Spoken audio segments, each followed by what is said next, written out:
What's up? What's up? It's the Arthur Most Experience with Deke. I'm Arthur Moats, and that's my main man, Deke. What's good, bro? Man, it's game day, bro. You know what time I'm on? Little man, back out there. What do we call it? The diamond, right? Yeah, it's not the gridiron, not the hardwood. So back out at the old ballpark tonight. Yeah. Game under the lights. So, you know, a little excited about it, baby. Yeah. And this is like the last thing on my... Man, I'm over here tripping out because I was messing with the room. And I think I done bumped the Dago stand a little bit. I'm going to get to that in a little bit. But yeah, man, it's game day tonight, man. So I'm hyped about it. And like I said, this is kind of like my Friday. So once I get through this game, I'm kind of chill the rest of the week. Thirsty Thursday. I'm kind of chill for the rest of the week. You feel me? Like, that game going to end about 8. Deke, I think I'm where I want to be. You feel what I'm saying? So it's like it's a good space right now, man. But, yeah, man, I'm excited, bro. It's a good day today, man. I've been vibing out, though. Nice. Doing the adult stuff, you know, emails, pay bills. Emails. I hate doing it. It's one of the things that I have to do as like an adult, as like a person that's like got his hands on a lot of things. But it's like one of the things I actually like hate the most, bro. Do you have an email voice, an email tone? I do. My wife gets them all the time because she's like, "You're always so respectful and so chipper." It's like, who is best regards? Keep being great. Oh, sincerely. Oh, truly yours. Oh. Until next time. It's like, yo, why you always gotta do it? I'm like, because I went to JMU and that was like ingrained in our mind. Like when you're doing email, it's like, oh, you always would be positive. This is the professional one. But yeah, bro, and I can't decipher when to make it casual or when to keep it professional. So I just err on the side of professional every single time. So like the other people will behave with it just, hey, da-da-da-da-da, and they'll just leave it at that. No sign off, and I'll be, hi, Mr. da-da-da-da-da-da-da-da-da-da-da. Best regards, comma, 3 spaces, give space for your signature, or every single time, bro. Yeah. So that's probably another reason why I hate doing emails, because it's like extra pressure of, this is documented now. If you say anything outlandish, they can't get you in the court of law. That's the other part I be thinking about too, bro. I'm like, so don't talk to these people. Don't say nothing that you wouldn't say in the court of law, because this is documented facts. You can't fabricate. I can't walk my way out of this one. Once it's there, it's there. Maybe you get AI to start doing it. Listen, don't give me no ideas, bro. Like, I've never wanted an assistant.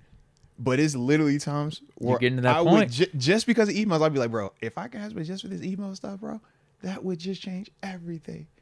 Like, I hate having to answer emails, bro. Like, by the time we're done, I'm gonna probably have about 60 emails on this phone. 60. Yes. And like from legit people that you have to respond to. Not the junk mail stuff. It's like, bro, I gotta respond. Let's get this thing going. So that's terrible. It sucks, bro. It sucks. But it's fun when everything is smooth. It is fun when it's smooth, but it sucks at the same time, bro. You're big time, then. 60 not emails. Not at all. You got to respond to? I got my hand in a lot of stuff. You gotta try to stay active, bro. Yeah. I was going to ask the chat. I was like, is there anyone in there that has 60 emails to respond to frequently, like on a day-to-day basis? I'm actually probably sure there are people. There are. Trust me. If you're a if you're a businessman, I'm about to say yes very easily, bro. I listen to podcasts, and there's business people and entrepreneurs and stuff on there that talk about how emails are like the death of them. I swear, bro. Like, you will get buried in emails, bro. I'm usually, like, I try to stay like a 3 to 5 day response time on my emails. But yeah, it's definitely some emails, bro. I'll be like, yo, it's a week later, and I'm like, yo, my bad. Like, I did just get you, and you want to meet tomorrow. I got you. But yeah, it'd be like that type of stuff, bro. But yeah, man, other than that, man, I'm vibed. Like I said, it's game day tonight, man, so I ain't gonna trip. Life's good, man. Life's good. But you drippy in here, Deke. Nah.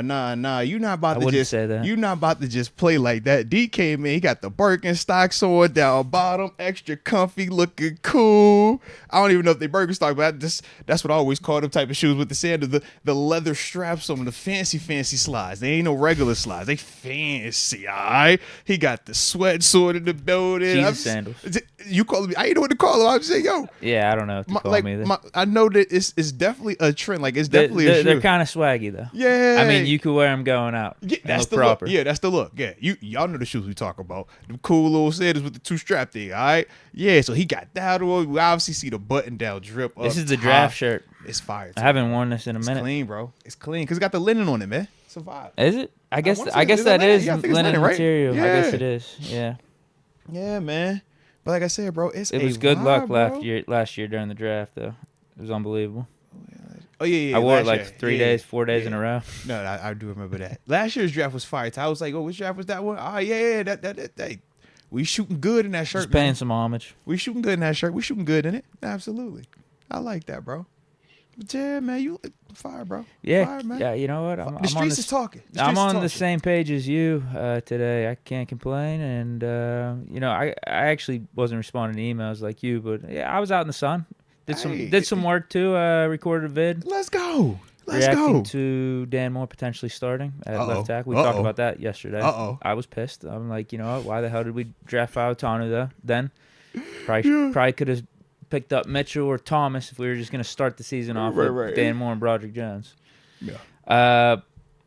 And what else did I talk about? Little T Boyd, and then I also gave some 5th-year option predictions for later today. Yeah, because that deadline is coming up at 4:00. Haven't seen any official updates just yet. They taking it down to the wire.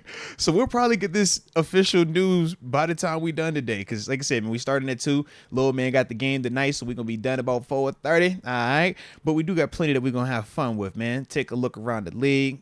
Not around the league, around the division. Recap or react to some of their drafts, and then we gotta open up these phone lines to the congregation. All right, let y'all get some of that off y'all chest, man. Tell us how y'all felt about the draft picks, and if you would have went any other directions. And also, Deke, I don't know if you remember, this is a concept we used to do, man, before we used to really, I don't even know if we were all the way live when we started doing this. But you remember we used to have people call in and leave voicemails. We would play the voicemails on the show. Yeah. Well, since we've been doing live, we really never do the whole voicemail thing anymore. But we obviously know a lot of y'all do try to call in and y'all can't get activated. Still do. Yeah. They still just do call randomly during the week. Yeah, I can't. No lie, bro.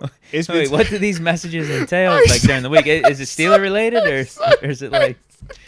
I can't make it up, Deke. Life questions. Deke, if I could make this up, bro, I promise I would. Takes on life. But it's times where I'm really just sitting here and I'm just like, yo, you're ready. If we do like today's show, we're gonna give the number out, right? And it's Thursday. We're not gonna have another show until Monday. I will for a fact get a call Saturday, Sunday, and it'll be people like calling for the show, bro. And you just, I'll just be like, yo, it's a vibe. I don't answer, obviously, but it like, yeah, they leave a voicemail, I can like listen to it. So I'll be like, oh, all right, this is pretty cool. Most of the stuff is like harmless. Sometimes you get like during the seasons where you get, the people kind of like turned up and you're like, oh, all right. He doesn't like that guy a lot. All right. Any of them non-Steeler related? Just people calling in to shoot the shit.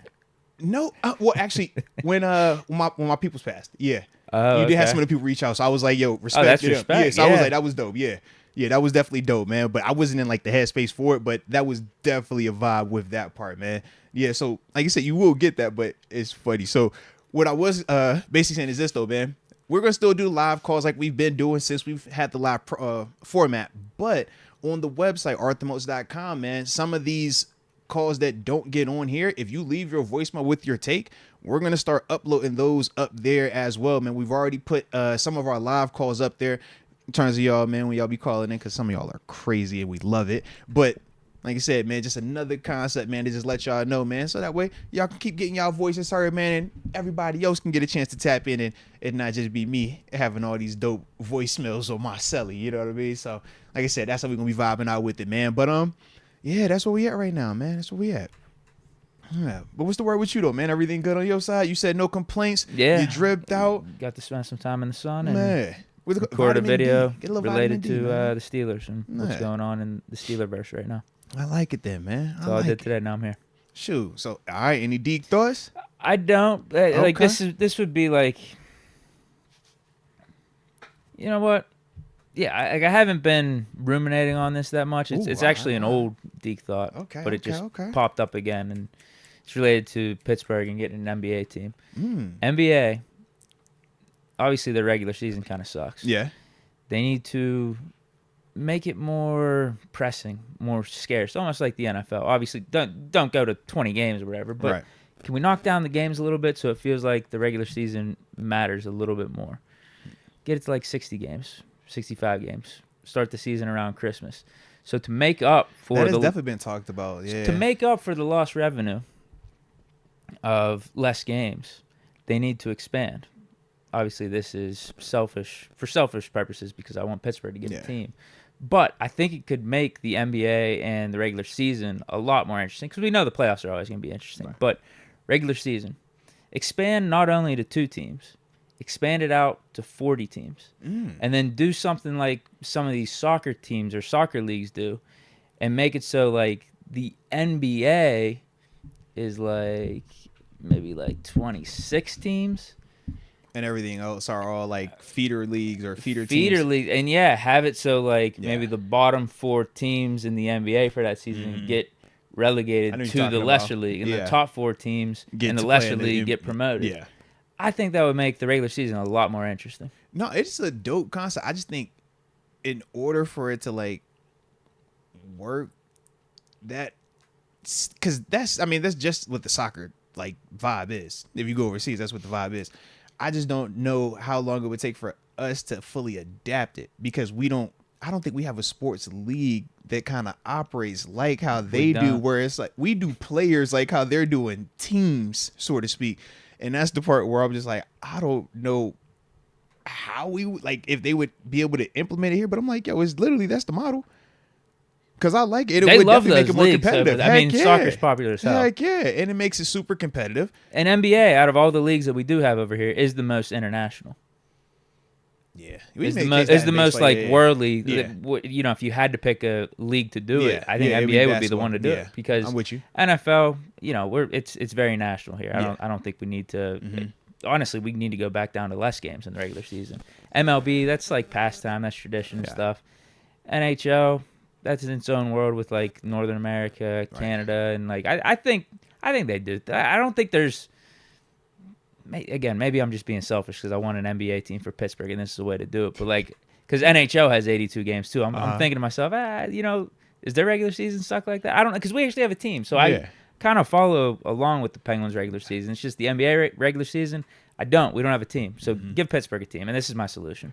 Respect, because like, I actually think it would make it more interesting too. I think it's easier for us to say that because we don't have a team and we don't have like an investment like that. But I'm thinking to myself, say we're talking about the Steelers and to take off 20 games, that's a quarter of their season. So if we said, man, we're going to cut down the Steelers a quarter of the season, now you're just thinking about revenue. You're thinking about just how many times you get to see them. That's the only part. That's what I'm trying to say. To make up for the lost revenue, get more teams, get more markets in there. Yeah. But for the league that are giving revenue, I'm saying like for the owner's still losing that revenue. He's not getting that back. Yeah, I don't know how their money's divvied up amongst everyone. NBA versus like NFL, because there's definitely a little bit different. I know NFL, like you said, the owner, like each individual owner, like his team has that pot, and then they obviously got like a pot. The owners work together, and I don't know if the NBA how they work is. I have no clue. Yeah, their league is like definitely different when they rock up with their money and how they get their deals and all that stuff. I'm like, yo. Y'all got the cheat code over there. I think it would be awesome, though. Nah. I think it would. In terms of making it way more competitive, way more meaningful. You can't have the tanking stuff. Way more markets, so way more eyes on it. Yeah. And basketball is definitely the sport that when we talk about, because like soccer being a big sport over there is one of the biggest reasons is it's so easily accessible. Like you just need grass and a ball. So that's why a lot of the less, developed countries, they can do that. Whereas over here, it's like, man, we got all this other stuff, but it's like basketball is still one of them sports where it's like, yo, it don't take a ton of equipment. It's not like hockey. It's not lacrosse. You know what I mean? It's like, it's not football. It's like, yo. So that also, when you think about just when you're driving around local parks, local hoops, if you're going to add teams in these different markets, you want to make sure that you got enough people keeping this thing going, keeping it developing. And I think in that sense, you still would have that also. So I guess I can see it working, man. I like your mindset, though, it gives Pittsburgh the best chance to get a team. I definitely like your mindset. Because if it expands to 40, Pittsburgh's definitely going to be one of those teams. Oh, big fact. No, you already got major league teams here. You look at any market that has major league teams, and especially multiple teams, those are the first ones you're going to look at to add another team, too, because you've already shown that they have an infrastructure for professional sports. Them places that they never had one, those are the question marks. Because you're just like, yo, do you got the transportation available? Do you have the hotels available? What's your parking situation? But for us, it's like, yo, we already got 3 major league teams here. There's nothing to add another one. Right. Now, I'm sure people would complain about it because people going to complain one way or the other if we get them or if we didn't complain. You know what I mean? I hope not. Yeah. I hope people could be very gracious and thankful and appreciative if we get an NBA team. Like, Yeah. that'd be awesome It'll accomplishment. be electric, bro. Absolutely. If we get an NBA team at some point in my lifetime. Think about it. That's And if the they're difference good, between like a we Florida, like basketball here, man. Because think about it. Florida, you got the Big Four. You got football, basketball, hockey, and baseball. Texas, Cali. You got other, like, we could definitely do it. Yeah, Philly, Cleveland has a hoop. Philly has them. Yeah. Right. Yeah, Philly got all four. Yeah, like I think we're smaller than Philly, but we're right there. I think we could easily do it. They just got to win. They got to be good. Got to win. Yeah, that's the other part. Big facts. Big because facts. we'll show up if you're winning. Yeah. If You not, see Pitt hoops, we're man. gonna talk crazy They're relevant about you. again these last couple of years. The Peterson's packed out. Yeah. And shout out to Jeff Capel, man. We bumped into him. He on the recruiting circuit. He keep him. You bumped into him. Wife when we had our date night. We ended Oh, up wow. getting into the same spot. Was he out on the town too? Hey man, Was he on a date? He was working. Is he going for? He was working. A new member in his family. Is he trying to add to his family? Listen, he had a lot of tall people walking around him. That's all I would say. All right, they were tall and they were young. I'm like, oh, all right, I see what's going on here. All right, I like it. Okay, bring him to the nice spot. Why don't you? He's taking recruits to candlelight dinners. To the dinner, not to the candlelight part. No, to the dinner. Yes. Walked to the dinner. I was like, yo, is that? Hey, all right, I see you, big fella. Yeah. Dude, there is Kentucky point guard that's in the transfer portal, and there are some serious signs pointing to him coming to Pitt. Respect. Like I said, Cable. I'm just saying, Cable is out. He outside, bro. He's actually from here. That's Cable one of the is reasons outside, why bro. too. I think he was from where was it? I can't remember. Was it Quaker Valley? Something like that. Okay. He went to Kentucky. And obviously Calipari leaves. Yeah. So he enters the transfer portal. We're one of his final teams, though. He's between us and North Carolina. Maybe there's one more team, but dude, watch out. We're reloading. We already got a couple really good players from the transfer portal. Yeah. I think this guy would be Maybe like another the one, last man. one. Yeah, I think he'd be the last one. House money type of situation. But no, I meant to tell you that on Monday when we came in here, man, it was just everything with the draft. I totally forgot. But I was like, yo, definitely Brandon to him, man, who was out. It's like, okay. Did you ask him if he was sweating Calipari getting fired or being No. available? Like I said, he looked like he was. He gave it a look. It was like, all right. And he was ready to roll because he had like the group with him. Like I said, you couldn't mix these dudes up. That's what when I saw, I was like, oh, he's working. That's a work look. All right. And everybody in the joke doing the same thing. Dang, they tall. Who are these kids? Yeah. Yeah, I like Cable. Yep. He's done a really good job. Nah, so it was a vibe, man. But with all due respect, if Calipari wanted to come to Pitt, He can have his job. That's great. I'm sorry. I'm sorry. Hey, look, Cable, with all due respect, we like you a lot, but Hey, the Yeah. opportunity didn't come about anyway. Oh, it is new Bought information. online. New information. Yeah, bought online. It's nothing to worry about. It's just Calipari's from here. Yeah. Obviously won a national championship at Kentucky. Gets 5-star recruits like And it's wins a nothing. lot. Yeah, he straight up Wins a wins. lot. I mean, Like, they were the number 3 seed in the NCAA Right. tournament. They lost in the first round. I'd take that if you're consistently getting into the NCAA tournament, and typically they go further than the first round. They get to Right. like the Elite Eight, sometimes Final Four runs. You mean tell me Calipari can bring that over to Pitt? I'll take it in a minute. We used to have that in Jamie Dixon. I think This we is true. took that for granted.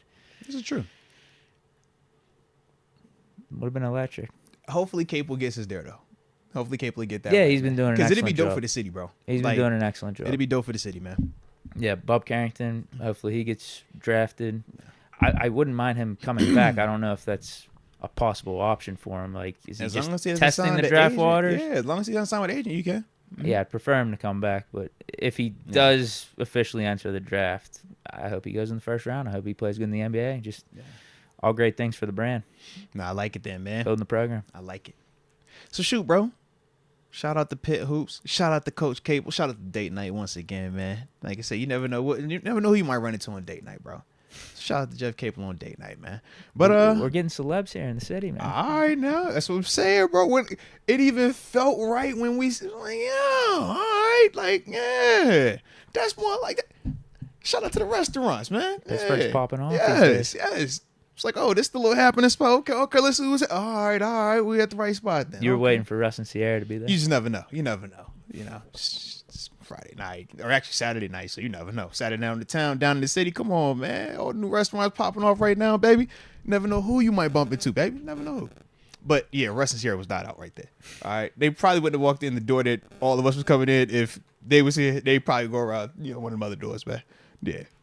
But all right then, man. So let's start the show like how we always do, man. Go ahead, drop it in the comment section where you are tuning in from. And that way we'll give you those big boy shout outs to start the day's show. And of course, don't forget to hit that like button one time for the culture and subscribe if you are new to the channel.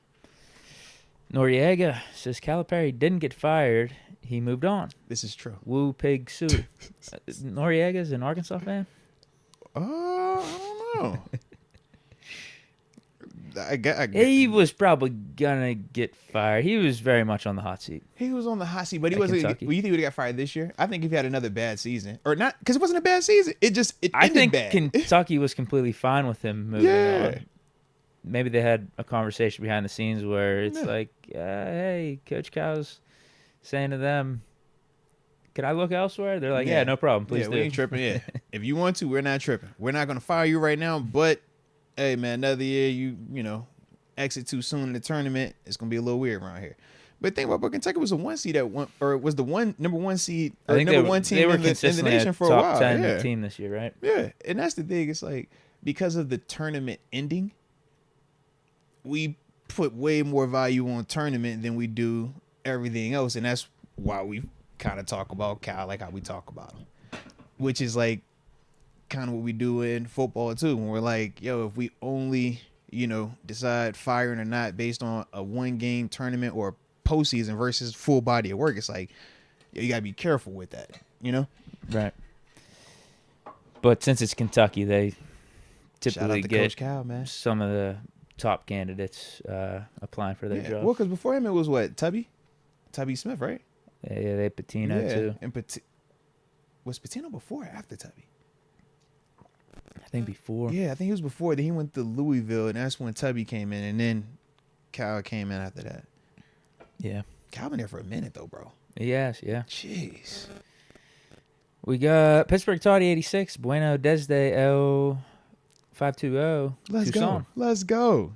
Shout out Arizona in the building one time for the culture. Whoa, Noriega's just a Coach Cal fan.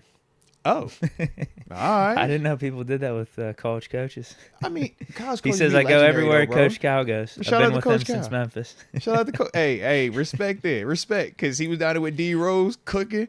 Then from there, man, yeah, he done had his. Yeah, I got you. I wonder if there are any like Shaka Smart fans that are probably like on that too. Like, man, I was with him at VCU. I was with him at Texas. Now we have Marquette. Oh yeah, I love the Marquette guys now, man. Right. Yeah, if you're a Coach K fan, you're just a Duke fan. Yeah. He's been there the whole time. Right. Roy, Kansas, then UNC. That's pretty funny. Zach 4499 603 Durham, New Hampshire, baby. Okay, shout out to New Hampshire in the building, man. One time for the culture. Yes, sir. Wendy Johnson 562 Long Beach, California. Let's go, Wendy. Let's go. David Decker, he has a request. He's tuning in from the 585 Rochester, New York, and says, "What is up, Moats and Deke? You should try to see if Cam Heyward will come on the show." Killer Cam, boy, out there, How many times have we had him on? Is it just once? We've had him on before. We've had him on before, yeah. We did that interview from the car dealership shop, yeah. with Cam. Yeah, he was on site with it, man. Shout out to what was that Roy? That might have been the first year. Roy Honda, yeah. We was on location. For that wasn't live. Yeah, that was cool. Oh. Yeah, we did. That was the duck season. That was fun. Shout out to Cam though. Yeah, man, we have to get him back then, man. Obviously we know Cam, man. He booming right now, man. Growing up, doing his thing media wise as well, man. We'll definitely hit him up though, man. Shoot, I was like, I just interviewed him, but that was on the Steelers joint. I was like, yeah, we just talked to him. Yeah, my bad. Torque Townsend from the 901 Big Memphis. I'll say two more. Memphis. Flo Grown 420 from Dade City, Florida. Shout out. And Phil 312 from the 407 Longwood, Florida. All right, let's go Longwood, Florida. And I see you. I definitely see you, Arthur Williams in the 951 Riverside. Yes, indeed. Steelers for life. I rock with you down there, Steelers fan. And Tyler from the 334 in Montgomery, Alabama. Yes, sir. And I see your superstar status in the 484 Schuylkill County. I don't know where that's at, but it sounds interesting. And Javi Bird with the 420 says he got Canelo all day. Well, I'm with you then, Javi. Give me Canelo as well. Big fight tomorrow, man. Be a good one. See if Canelo get it done. All right. So with that being the case, man, we got a couple supers. We'll get these and then we'll start tapping into this AFC North draft recap scenario. Let's go, UW. Please, Danny Smith, don't put Fields on kick return or punt return. I did see that report. I didn't know if it was for real or not. Did you? I didn't know either, but literally. It's on the TV right now, too, yeah. Ironically, we got Coward on, too. I try to switch it up for I you, like bro. Coward, I know man. you said you like it. It's the little things, man. I try to switch it up. You know what I mean? I know you said you like that. Yeah, bro. But yeah, literally, Come that's on, bro. the topic that pops up right now as we're talking about it on the Herdline News. No, I don't want that to happen. Please. I hate this shit. I hate this gimmicky, stupid stuff. Justin Fields is a quarterback. But technically, this isn't gimmicky. Technically, this is just be a return man. It's gimmicky. It's Josh Cribbs. It's Taysom Hill. Let me think. Who else has done that? Cribbs, Hill, Cordell Patterson, but in terms of just quarterbacks, then yeah, it's just them two. I hate it. I think it's really stupid. But low key, he is fast and electric. All right. He might be able to house one for us. All right. Stop playing if you want to. I want to protect the man, though. Deke, play if you want to. Justin Fields, play if you want to, bro. And remember the new kickoff rules also. So you're cutting down on the defenders having this 40-yard run start. So you mean to tell me these defenders are having to come off of hat and hands engaged? If Fields go get 40 yards of just free space, ball in the hand plus grass, this is what we would say when AB would be a punt returner. It's like, yo, that's too much space for that type of athlete back there. Now, on the flip side was we would also be trying to get AB off because of what you said. We don't want him to take no unnecessary shot. We don't want him to get hurt on a return. But when we saw him return multiple punts for touchdowns during the Killer Bee era, none of us ever tripped out. When he was front flipping into the end zone, when he was jumping onto the daggone goal post in the end zone, like any of this other stuff we saw, it was like nobody tripped. The walk-off in 14 versus the Bengals up the sideline, we like, bro, what? Like, yeah, man. So that's the only part for me that even wants to entertain it is because of that and knowing I actually think he could be pretty good at it. I think he could, yeah. And he's not. You're right. He's not the starting quarterback. Yeah. If we didn't have Russ, I don't like this in the least bit. Oh, it's terrible. But knowing that we have Russ, now the conversation is, do I want to just get this kid on the field and utilize him any way possible while we wait to see what happens with Russ this year and going forward? Or do I strictly just say, bro, just focus on quarterback. Don't worry about returning. You know what? John Rice Plumlee, you could do that. You go back there and return kicks, man. You're just as athletic. You're just as, in terms of straight line speed, you got that type of juice. You can't throw like Fields, but you can run. You're the closest thing in terms of running like Fields. You're going to be in that convo with them on this roster. So you go back there and do that. Fields, you come chill over here. You know how else it's actually kind of a good idea to have Fields back there on a kick return? Yeah. Is you can have him on one side of the field and then like Patterson on the other, and then the defenders they got to worry about a lateral pass from across the field, and you so know that can open it up for Fields as a ball carrier, and you know he can get it there. Mm-hmm. But even just the attention it would probably take away from Fields if he just wanted to run with it and because you got to worry about him. And honestly, when we played with Devin Hester in Chicago, they had a play where he had one return where it was like they faked the throwback and he took off and they still scored on it. And ever since that happened, man, every time Hester was out there, you literally like, unless you're kicking it out of bounds, you have to be ready to defend both sides because it's like, yo, what is the, like, you know, he can do whatever he can do. But if anything over here happens now that we've seen another return, it's like, bro, now you're screwed. And trust me, man, Cordell Patterson already is capable. Him by himself was already capable. Fields would be a whole nother element back there. I mean, Fields is an elite athlete. Like, that's why he's Justin Fields. That's what makes him exciting. Not only can he throw, but he does have this type of potential. But it's just you know what happens on kickoffs and kickoff returns and punt returns, bro. Like, yeah, I think one of these passes too that could easily backfire on us, where it's like if Patterson doesn't catch it or Fields is off target, easily fumble 7 for the opposing team. Like I could see it going by. Like, I don't want to get too gimmicky with this stuff. But I could also see it just catch that ball and just run. I could actually see him being really good at it. Yeah. The thing I like about this more than Fields doing wildcat stuff on offense or just having a play or a little formation or a package where he goes out and Russ has to come off the field. The thing I like about this is you're not taking your starting quarterback and what you have flowing on offense.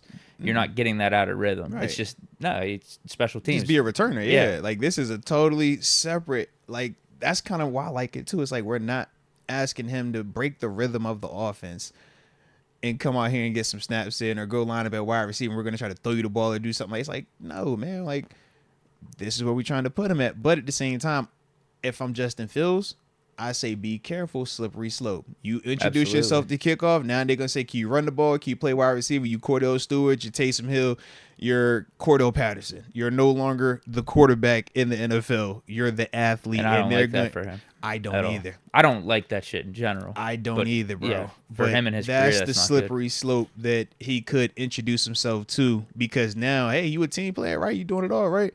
Hey, you athletic, right? Get on the field. Would you rather sit behind Russ? You want to get on that field? And in that conversation, it makes it sound like, yeah, get on the field. But big picture wise for Fields, it's like, nah, bro. Your career is at quarterback, man. Go play quarterback. You are right. You're on the cusp of what you need to take that next step.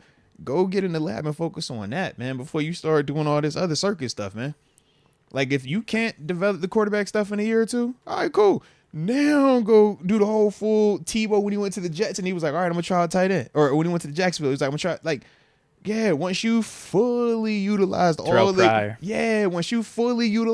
of your quarterback lifelines, then switch that. But until then, bro, TP, when he was out in Vegas or Oakland, playing quarterback out there, he was like, bro, I'm going to play quarterback. It wasn't until Cleveland where it was like, all right, I guess I'll settle and be a wide receiver now. Then he went into Washington. Yeah. But it's like, bro, take as long as you can take, man. But I do know once he makes that switch, though, they're going to just keep doing that. Yeah, if you were to ask me right now, like yes or no on it, definitive answer, I'm going no. Yeah. I'm with you. I could see how it could work out, though. Definitely. Oh, yeah. Listen, if y'all would have told me a year from now he's the return and he was an all-pro return man, it would not surprise me because he is that talented. And, yeah, we know he could do it. But, yeah, I'm cool. I'm cool. Put John Ross Plumlee like, hey, Plumlee, you want a new spot, bro? You want a chance? Because you just an upper battle at quarterback. We have so many fast guys, too. I know Fields is fast and electric, but think of all these other guys we just signed. Yeah. Roman Wilson, Calvin Austin. We drafted Calvin Austin a couple years ago, but, Van Jefferson as well. Quez Watkins. We have all. Quez Watkins got to catch the kickoff or catch the punt first. But I think that's the thing, though. It's because of not only with Fields, he catches the football every play in terms of he's used to handling the ball, but you also get a chance to see him a lot more times in open field as if he was a returner. Sometimes that wide receiver, it's like it's time and you running outs or you're running by a guy going straight on a vertical route. It's very different than you running back this punt return, because if you just try to go straight on that punt return, you might get killed out there. But it's like Fields, he's already accustomed to that type of stuff, the choppiness of it. When I think of like some of the receivers, that's rushing yards in the league for a single season. Yeah. And that's why when I look at wide receivers, they're typically better at the kickoff return stuff, because it's like, kickoff return, just running through the smokestack. Be fearless, pray that it's going to open up, but it's not a lot of like chopping the feet, cut back, change the direction. When you think of the punt returners, you seeing going here, cutting back over here, right? Yeah, Cordell Patterson doesn't do punt returns. Right, that's why. Yep. That's the difference with it, man. He doesn't have that in his game. Mm-hmm. So that's the part where when you look at Fields or you looking even at the Plumlee kid, it's like the short area, get up, go, stop, start. That's what makes them appealing. Calvin Austin has that, and he has a little bit of the lateral with it. Quez, I don't know. You said Quez, he got to work on the security at first. He kind of got that Deontay a little bit. Once Deontay got it, he was fired, but it was scheming. Yeah, we had our times. John Rye. It was time for Cal to go. Dang. Yeah, that's what it was like here with Jamie Dixon. It was just time. You felt like with him at the helm, things were capped. You were never going to be able to. I thought you said y'all regretted it, though. Yeah, I think with how everything played out afterwards, absolutely. So so y'all wouldn't do it again then, right? I would keep Dixon around. Yeah, you would. Because Capel's not even back to what really Dixon was down years. Yeah, here. I'm with you. Stallings was god awful, and Capel's like slowly building it back up after Stallings wrecked it. Yeah, maybe we just should have kept Dixon around for life, because Pitt was really relevant with him. We never got over the hump, and that is the main goal of college hoops or any sports. You want to win a championship, and we never felt like we were going to get over the hump with Dixon. We never even made it to a Final Four, and we had really, really damn good teams, like deserving of getting to Final Fours. But yeah, this is always like, this is the Tomlin argument right now, and this is the disconnect that I always have when like, whenever it's, are we tired of sustained like success? And that's like, he might have been tired. I think Dixon might have been tired of being at Pitt though too. That's because I don't know. I don't know all of it. Maybe that I could sense the same thing with Cal in Kentucky as well. Like maybe he was. I think bro. I think that's a good way to put. It was just time. So like I think it was time with Dixon and Pitt. It was time with Cal in Kentucky. Yeah, and that's respect, man. That's respect. Almost like Andy Reid with the Eagles. It's just time. Mm-hmm.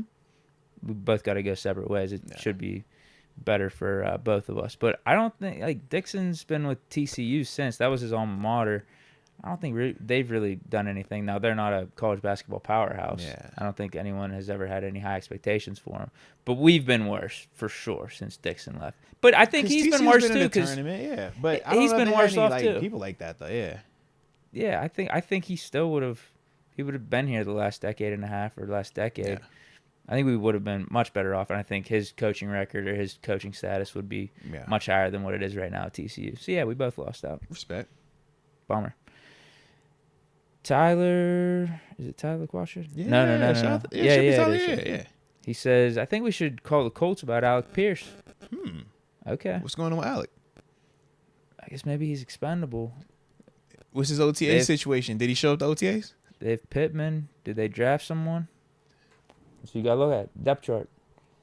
Did he get relegated to like wide receiver 3 or wide receiver 4? I will pull up the Colts draft. They went pass rusher. Adonai Mitchell. They went Adonai Mitchell and then Anthony Goud out of Oregon State. When they drafted him? Second guy. He's the 5th. He went 5th round. But Adonai was 20th overall. Or no. He went in the second round. Excuse me. 20th overall pick in the second round. They have Josh Downs. Yeah, he was an early pick recently, right? Mm-hmm. 3rd round last year. Out of UNC, okay, right? Yeah. So I could see that. Okay. Because they have Pittman, Downs, Mitchell. Pierce is your 4th. He's fast, too. Mm-hmm. Big body, fast guy on the outside. Was he the one who played dead for KZ? When was that? When KZ got kicked was out? That Pittman. wasn't okay. So I was like, was that him? No. All right. Dude, 600 yards his rookie year, Good player. 500 yards last year. That's actually not a bad idea. But is he Cincinnati College? Yeah, Cincinnati. Second round pick in I was gonna 2022. say Cincinnati. We liked him coming out. 6'3". Yeah, that's crazy. You said that was 2 years ago. Yeah. Dang, NFL happens fast, bro. His birthday's NFL today. happens fast, bro. Happy birthday, Alex. Just turned 24. Happy birthday. That happens fast, bro. 2 years in this thing, we like, hey, bro, might be that time, bro. It's coming up on your 3rd season. Might be that time to put that black and gold on your back, man. What's that? I ain't tripping. Doesn't seem like he's done anything wrong. Yeah. Just need to be a little bit more productive, but I think like he would be good to add to the group. I don't know if he's like the piece that would do it for me per se, but like I look at that as just like, bro, we're just gonna wear you out with like, bodies. We got ample, capable. It's 500, 600, 500, 600. It's another dart at the dartboard. Yeah, like we might not have the nuke, but we got a whole bunch of these other little just. Someone's got to find a chemistry connection with Russ. Someone's got to figure it out. I would actually have probably the highest hopes for Pierce though out of that group, being that he's only been in the league 2 years. Out of who? Everyone outside of Pickens on the Steelers right now. Yeah. Well, I guess not Roman Wilson. Not Roman because he's a rookie. Everyone else. But I trying agree to with fit that outside rule. I would agree with you because Calvin, we think, is still undersized, needs to develop more as a route runner. Van Jefferson, a little bit on the older side. Quez Watkins, still inconsistent catching the football. Yeah, Alec, you got the combination of size, good speed, hands catcher, decent routes. He's just buried right now, man. And back-to-back years of over 500 yards. He's been That's not steady. nothing. Yeah, But he's not Batman. Batman is Pittman down there. So I look at him as, well, I guess we haven't really had that type of two, because last year was kind of like two high end two / like guys competing to be ones with GP and DJ. I don't think Pierce is there, but I think Pierce does have the chance to be just a 2. I like that suggestion. Yeah, man. Shout out to Tyler LaQuatra, man. Salute you, Omar's baby. working on a bigger fish, though. Yeah, that's the thing. It's like, I like that. If we're gonna go the approach of we're just gonna, value accuracy by volume, cool. But it's like, can I get, like, I know what we hunt. We big game hunting right now, so that's cool. It's not a shot at Alex. It's definitely not a shot at Alex. Could definitely work, but Omar, he got the hat on. He got that low boy. He's sitting in the bushes right now out in the Serengeti, and he's like, this is posted up, Deke. He's watching all this go. He see Alex. He's like, oh, it's a little zebra. That's cute. All right, that's cool. Like, we could cook with that, but no, I ain't hunting that way. Oh, yeah. Is that the rhino? No. Is that an elephant? No. Is that the tiger? Is that a lion over there? Okay, I think I want. He's hunting one of them. All right. Now, if this don't work, he gonna come right back and get this here zebra. He gonna come back and get that one. But he hunting over here right now. DJ Chark. Yeah, bro. We hunting. Trade for a Pierce. We hunting right now, man. Yeah. DJ Chark's out there. We could sign on the cheap. But I like Pierce. Though. Don't rush Pierce Omar. is a lot younger than Chark. Yeah, this is true. Still more upside there, I'd say. Like still more. Would you potential. go Pierce over Chark? Because I still think I lean Chark. In terms of banking on something more proven, something more proven, something you feel like is going to help the offense. Like if you had to make a bet, I think Chark would be the better option over Pierce, but I don't know by how much. I think Pierce has more upside at this point. Respect. Because he's been in the league only 2 years, where I think Chark, he's still in his prime, but we know who Chark is. Yeah. Just less guesswork. Yeah, the Pierce is just one of those things. You never know. Yeah. If we bring him in, could he elevate in our new system? He's been with the Colts. Who was his quarterback before Richardson? That's when he had not Ryan. I think it was Ryan? Matt Ryan year. And then when they switched it to Foles and it was another like there definitely was someone else. Yeah, I forgot the dude's name. Yeah, it was like 3 different dudes. Doyle or something. Yeah.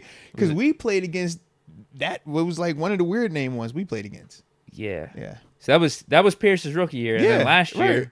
Right. Richardson got hurt. Richardson gets hurt, and you have Gardner Minshew, and maybe Minshew just like downs a little bit more than Pierce. Mm-hmm. But he's still Pierce was still productive. Yeah, Pittman's their one, and Downs stepped up a little bit, and maybe he kind of like lost his footing within the team, within the organization, of what was expected of him. Shit happens. Yeah, like you said, you can find greener pastures elsewhere. That we could come back and hunt that one. I just hope Omar don't pull the trigger on that. Kevin Colbert would take that suggestion to heart. I think he'd write it down and be like, that's a really good idea. I think we're going to try to sign him. Omar's laughing at that He's suggestion. Like, bro, stop playing with me. He's like, I don't even get out of bed for that one, man. He's like, yo, he's like, don't even hit my work phone. He said, who's that? Which kid, man? That's the other Black Braid, man. He sent that to the Black Braid, man. He ain't even answering that right now, man. All right. Alec Pierce, is he on someone's practice squad? Bro. Does he play cornerback? I'm like that? That's a cool vibe, but I'm like, yo, he trying to do something. All right, let Omar go. Omar in the lab. He just thumbing through it real quick, man. Let's go, UW. Well, the Pirates' annual collapse is early this year. You are absolutely right. I think everybody's on that. You, me, it's pathetic. The Uber driver yesterday. Everybody. What they have to say? They suck. Nah, I'm playing. But it's they lost 3 games in a row to the A's. I don't know if they have another game in that series, but that's pathetic. Absolutely pathetic. A team that is actively trying not to do anything. Yeah. AJ Martinez, what's happening? What's the word? Blessings to all. AJ loves you all. One day in the Berg, I will meet as many of the goats in the chat as possible. Peace. Respect on that. When you pull onto a game, AJ, you know the city's waiting on you, baby. Come on now. AJ Martinez, oh shit, almost forgot. Happy B-Day to my R1 doctor, the snake, Mr. Jake. Herzenberg, keeping me as safe as possible. Yeah. Riding the rocket ride. Thank you, Jake. Shout out to Jake, man. Yeah, he said he had to get oil pump surgery on the R1 yesterday, if I remember correctly, Yeah. man. So hopefully the surgery went well and your R1 baby is back activated and fully ready to get active on that thing. All right. But safety, of course. Right. I don't know if I should tell you to wear a helmet. I don't know if that's like mandatory where you're at. Yeah. But safety first, you know that, man. All right. Spice Creation says, y'all was just bragging on the Pirates. What happened? Deke's what happened. Anytime Deke Well, that's starts the to like cycle. the team, Yeah. and he talks about the team, they get bad. He did it with the Pens, did it with Pirates. Some people say he did it for the Steelers too, but we ain't gonna go there. All right, but yeah, that Deke happened to the Pirates, man. Well, I just think that's the Pirates' typical cycle, though. It is. They usually wait till the break though. Yeah, it's whenever the fans get excited about Yeah. them. You know, they get to 500. They're a few games over 500. They're in the NL Central mix. They can't help themselves, bro. People get excited, and then the letdown happens. I guess we got excited too early. That's our problem. They started out a little bit faster than normal. They did. Yeah. They were legit good. There was reason for excitement. Yeah. We had the best record in baseball for like the first 2 weeks. Mm-hmm. Didn't we start out 6-0? Yes, dude. We was cooking. 6-0. We were maybe like 10-1 or 10-2. We'll get back though. We'll get back. We're just going through a little rough patch. We were scoring runs like it was nothing. Yeah, we're going through a rough patch. We'll get back. Now we can't do anything. We need Mm-hmm. to call up Skeens. We'll get back. We'll get back. All right, that's it for the Supers right now. All right, let me get this one real quick because this one did come in a little bit earlier. Ethan Leach. He says Payton Wilson has a brother that played pitcher for 3 Pirates now on Milwaukee. Is that an Infinity Stone? Huh. Woo. We tried talking Payton ourselves into Wilson that with has a Smith brother. And Jigba if we drafted in Jigba last year. Remember? Right, because his brother played for the Pirates or something. He was a draft You're right. pick. You're right. We tried. I don't think. It's loosely. It's I don't think it can work. Yeah. I don't see it happening. And the Pirates aren't winning enough either right now. I think it's an extra reason for the Steelers taking him though. Like I think that's something they look at. Oh, familiar with the city, connections to the city. They love that stuff. Oh yeah, you know that. Family connections, pedigree connections, Pittsburgh connections. Steelers eat that up, but I don't think it's an Infinity Stone. I think it helped Payton Wilson's chance of getting drafted. But Plus 3 draft boost, plus 3 city boost. Exactly. Plus 3 morale boost, but 0 on the Infinity. Yeah. Shout out to the Infinity though, man. We still activated though. We still good. Yeah. we still got a lot of damn stones. Yeah, we yeah. can do damage with that. Heck yeah, man. We good. We good. I like it. All right. And shoot, we got Rush. Rush is kind of like Captain America, so it's got to count for 2, right? It's like, yeah, we got to do that. You know, it's a good guy, and he can work the Infinity Gauntlet. So yeah, shout out to Russ. Yeah, man, shout out to Russ. All right. So with that being the case, man, y'all hit that like button real quick. Subscribe if you have not done so just yet, and let's tap into a little first official topic. Recapping, looking into around the division, man. Some of the work that was done in the draft. All right. So figure, let's see. We'll start this thing off alphabetical. Do we want to rank them? Because I got Steelers 1. I like it. I wasn't actually surprised by that. Just throwing it out there. And that's not even being a homer, though. You see the reactions across the league on our draft. I mean, people are giving us A+, saying we were top 3. That people are fascinated with what we did. You know me, man. I don't think we've ever done a show, and we've asked about the draft, and we say, hey, where do you rank ours at? And you've never not had us at the top. Even when we didn't have a first-round pick, we all said the same thing. Well, we got Minkah Fitzpatrick. That counts as the first-round pick. So, yeah, we take a Minkah over anybody in this draft. So, that's why I was saying I really wasn't surprised. Like, yeah, I expect everybody, like, you should feel good about your babies. Like, this is ours. So, yes, I feel like we got the best one, too. Period. Yeah. So, we ain't tripping. Yeah. So, you're giving us the best draft? I always say we got the best draft. Between us and Buffalo. That sounded sarcastic. Between us and Buffalo, bro. What? That's a Buffalo. Neck and neck, bro. Neck and neck. All right. No, there's clear tier differentials there. Well, we're on the Steelers channel today, so you know what? We'll say Steelers A++, Bills is A+. All right, there we go. All right. Damn. No, but we cooked, though. We definitely cooked. And this is the thing. It's like, will we know the official answers to this year one? No. We know official answers when we look 3-4 years out, we're like, yo, who's Pro Bowl out that group? Who's an All Pro?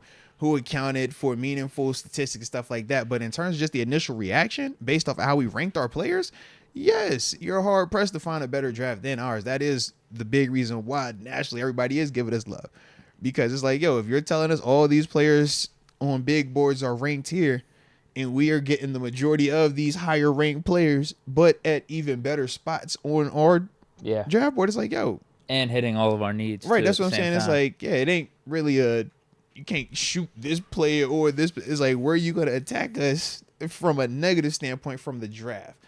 Made our haters become fans. Yeah, ain't nothing wrong with that, baby. It's a great feeling, man. Turn the doubters into believers. Checked off the first box, which was that. Next thing is get these dudes ready to go, you know?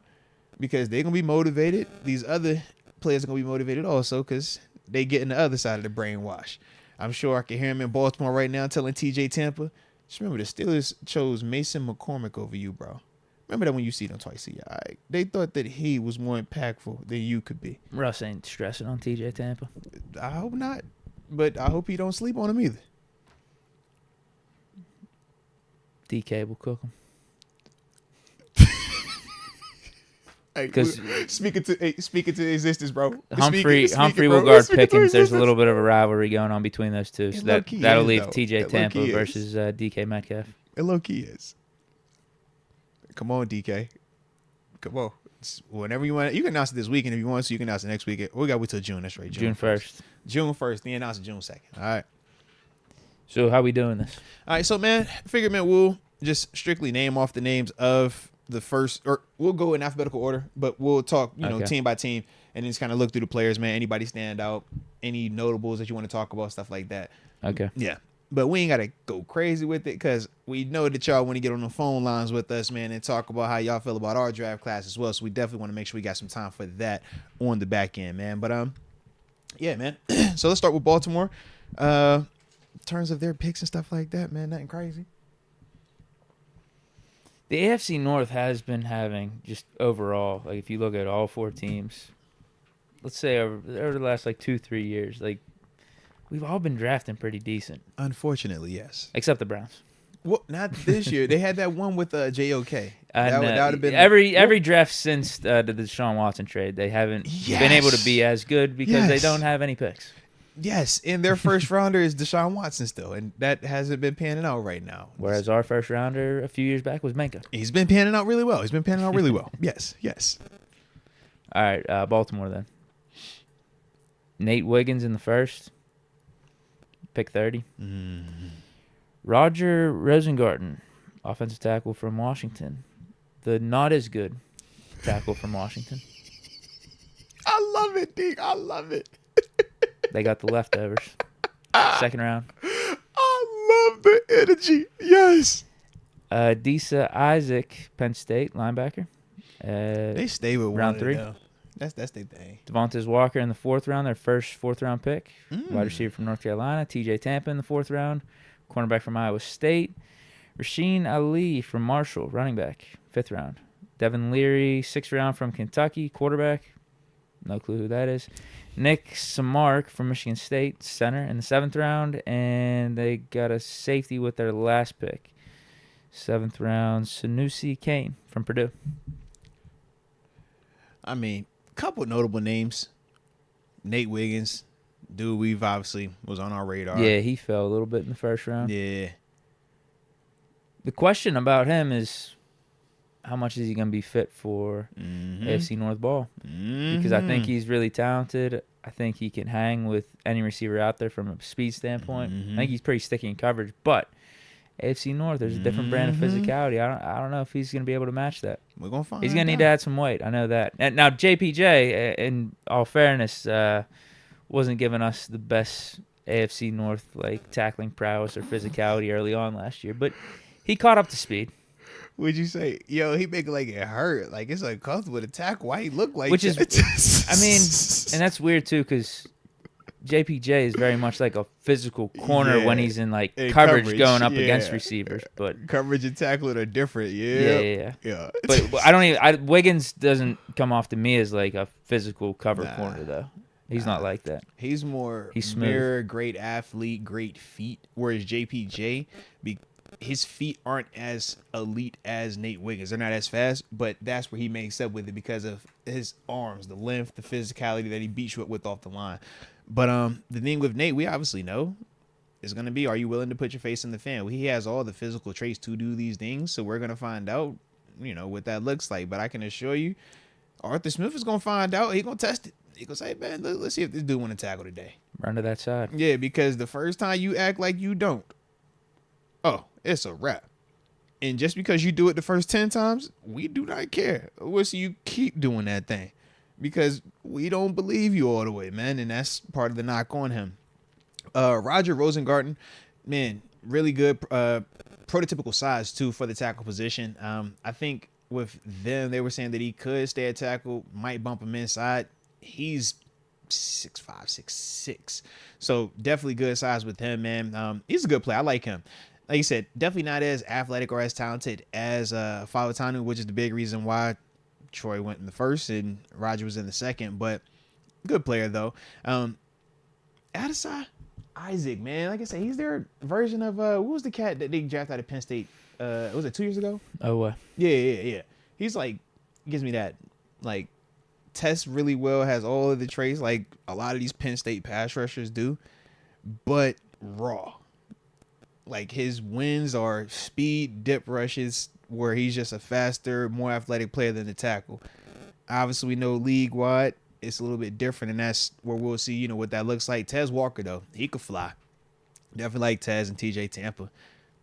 I mean, it's all right. Ain't nothing crazy to me, but it's decent. The Ravens have good drafts. Like they do a good Ravens job. Draft, yeah. Yeah, they hit on all their needs. They got some players that fell. Leary is interesting though, because he doesn't really fit the Lamar or even the Tyler Huntley style of quarterback.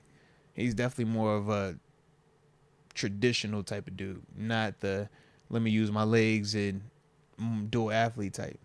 Like, yeah, it's weird. Plumlee, I could have seen going there. Yeah, because if you look at it here, they needed help in the interior on their offensive line. Yeah. They needed edge rush help pretty bad. They got Isaac in the third round. They needed help in the secondary. They got Wiggins. They got Tampa. Slipped to the fourth. So they kind of hit on some things that they needed. Even added an extra running back depth. Yeah, like just get another body in here, bro. The Ravens do a pretty good job. Like, yeah, expect a decent player to fall. Like Ravens are going to be on the radar. Them and the Eagles, like you said a couple podcasts ago. Baltimore, bro. They go. But we could say the same thing about us because we've been agree. having really damn good drafts. It just sucks that the Ravens are in our division and they're our rivals. Yeah. And they are able to pick up guys like Kyle Hamilton when he falls or Tyler Linderbaum a couple of years ago. I would agree. Kind of sucks. Zay Flowers last year. Oh, shoot. I forgot about the Zay move. Yeah. Trenton Simpson fell to the third round. Shoot, even their belief to even take a Lamar Jackson when they took him, bro. Because nobody, or not a lot of people were really, eager to see that happen. And, yeah, they believed in it, man. All right. Let's see what the rest of the guys though, man. We ain't about to go over here and be talking all nice about them, bro. Yeah, decent, good draft, decent it's draft. Right. Not as good it's as the Steelers, right. still. Yeah, Though. it's Not as good right. as the Steelers. And again, this is not even being a homer. Check out anyone else's post-draft rankings. Steelers are top dog right now. Yeah, facts, bro. All right, next up, Cincinnati, the Bengals. I actually don't like the fact that I kind of like they draft, bro. Not a fan of this, bro. Yeah, they hit on needs. Yeah, I'm not First a fan 4 of the rounds, fact that I like this draft, They bro. upgraded the D-line with Jenkins and McKinley. And then they got a receiver in there in case they can't re-sign Higgins. They're definitely going to lose Boyd. They got an athlete at tight end. And they got help for Burrow on the line. Yeah. A tight end from Iowa. I don't even know who this dude is, Eric All. But if you got a tight end from Iowa, that's not good news. And the cat from Arizona can run routes. He can't block for real, but the tight end out of Arizona can run routes. So for those of you that don't know, they went Amarius Mims first round out of Georgia. Tackle Chris Jenkins out of Michigan, interior D lineman, Jermaine Burton, receiver out of Bama, McKinley Jackson in the third, D tackle out of Texas A&M, Eric All, tight end out of Iowa, Josh Newton, cornerback out of TCU, Tanner McLaughlin, tight end out of Arizona, Cedric Johnson in the 6th round, edge rusher out of Ole Miss. Then back-to-back 7th-round picks, Dejon Anthony, safety out of Ole Miss, and Matt Lee, center from Miami.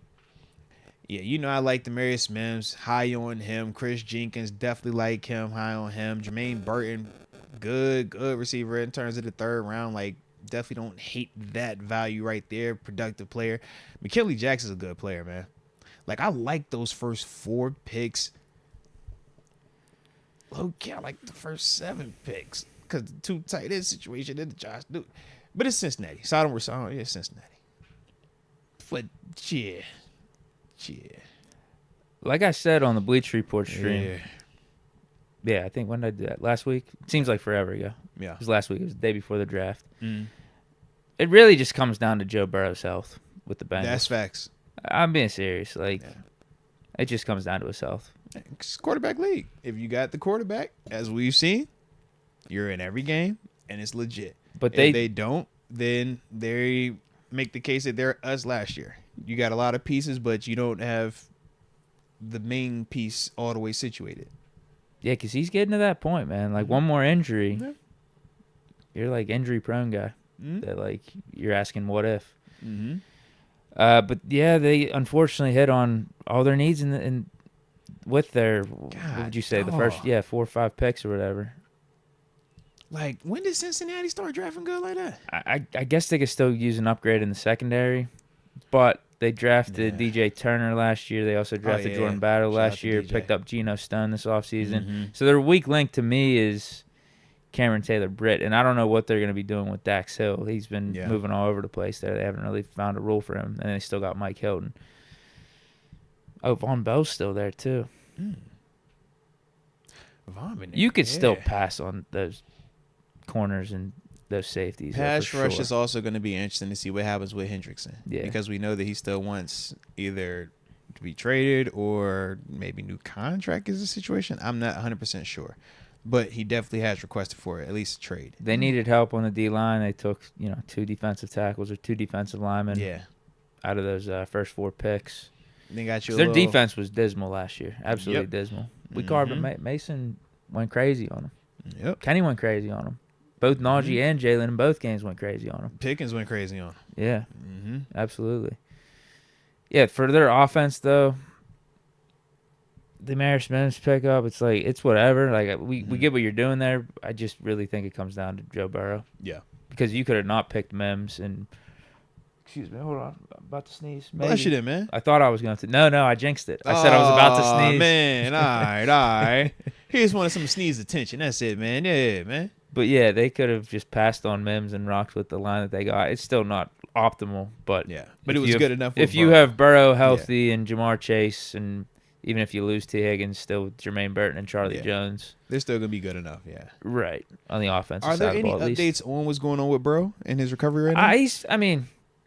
Because they haven't been on the field practicing just yet. No, They're still like a couple weeks I think out. he's fine for like this season. I think the question is, will he ever get back to how he was before the injury? Because they're saying it's something almost like that Peyton Manning neck stuff. Like certain nerves, they don't know if it's going to be exactly the same. Okay, yeah, that's real. Like he'll be able to still throw a football, but it's just like, will he be Burrow like he was before the injury? Yeah. And could you still be really damn good? Yeah. Sure, but who knows what that means for the longevity of his career, how he ages out. It'll be interesting.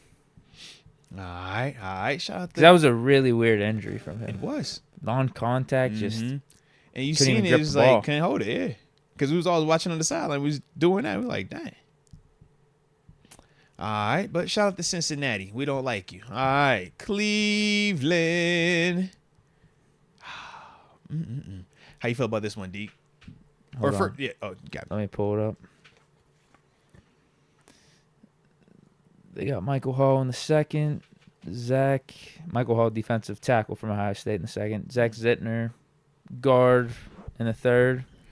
Out of Michigan, Jamari Thrash, Louisville wide receiver. Nathaniel Watson. Okay. That was in the 5th round. Okay. Nathaniel Watson in the 6th round, linebacker out of Mississippi State.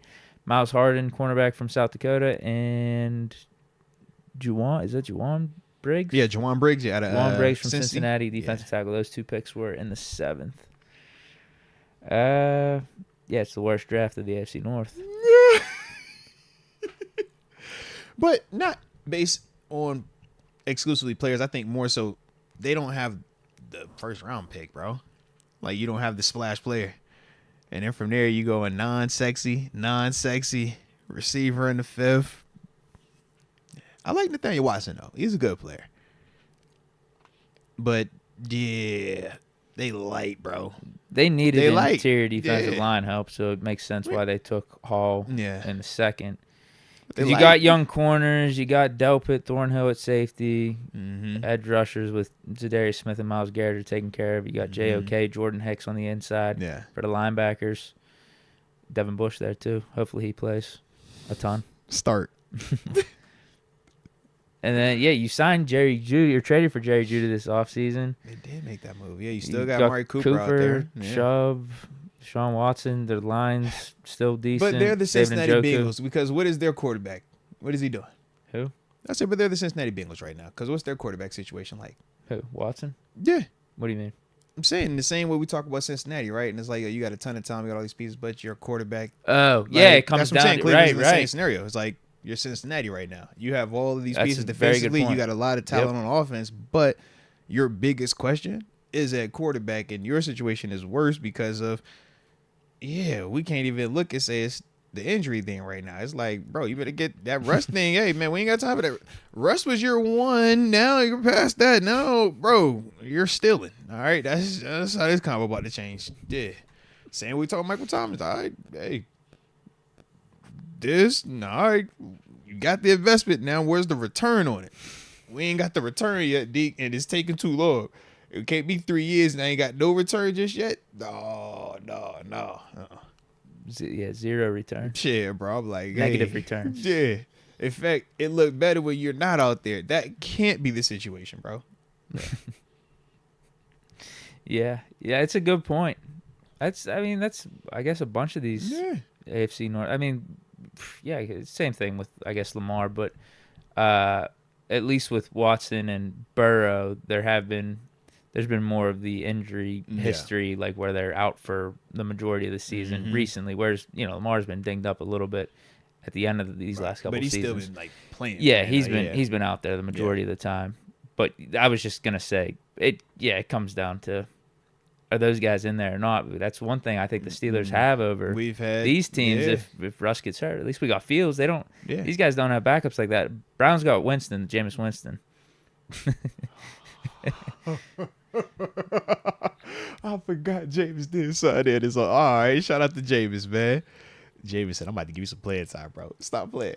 Ravens got Josh Johnson as their backup. You can't be feeling good about that. What'd you say? Josh Johnson. No. What team? Ravens. No. Where's the Pro Bowler at? He's on the Browns. He's their 3rd quarterback. What? I missed that. When did that must have been this offseason? All right. I missed that too. Yeah, I missed that. Bengals still Browning. Okay. I think it's why would he go to Cleveland? He proved that they could stay relevant with him. Why did he go to Cleveland if Winston was there though? Who? I don't know. Yeah, maybe why would you do that? Winston signed after.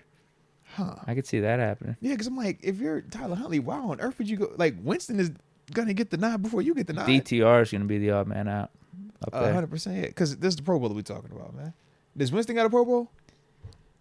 I think he does. I think it was one of those fake ones. All right, he ain't no Tyler Huntley then.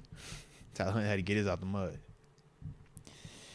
Yeah, I like us. Same. I like us, man. Like I said, in terms of the draft, man, definitely took care of business what we were supposed to.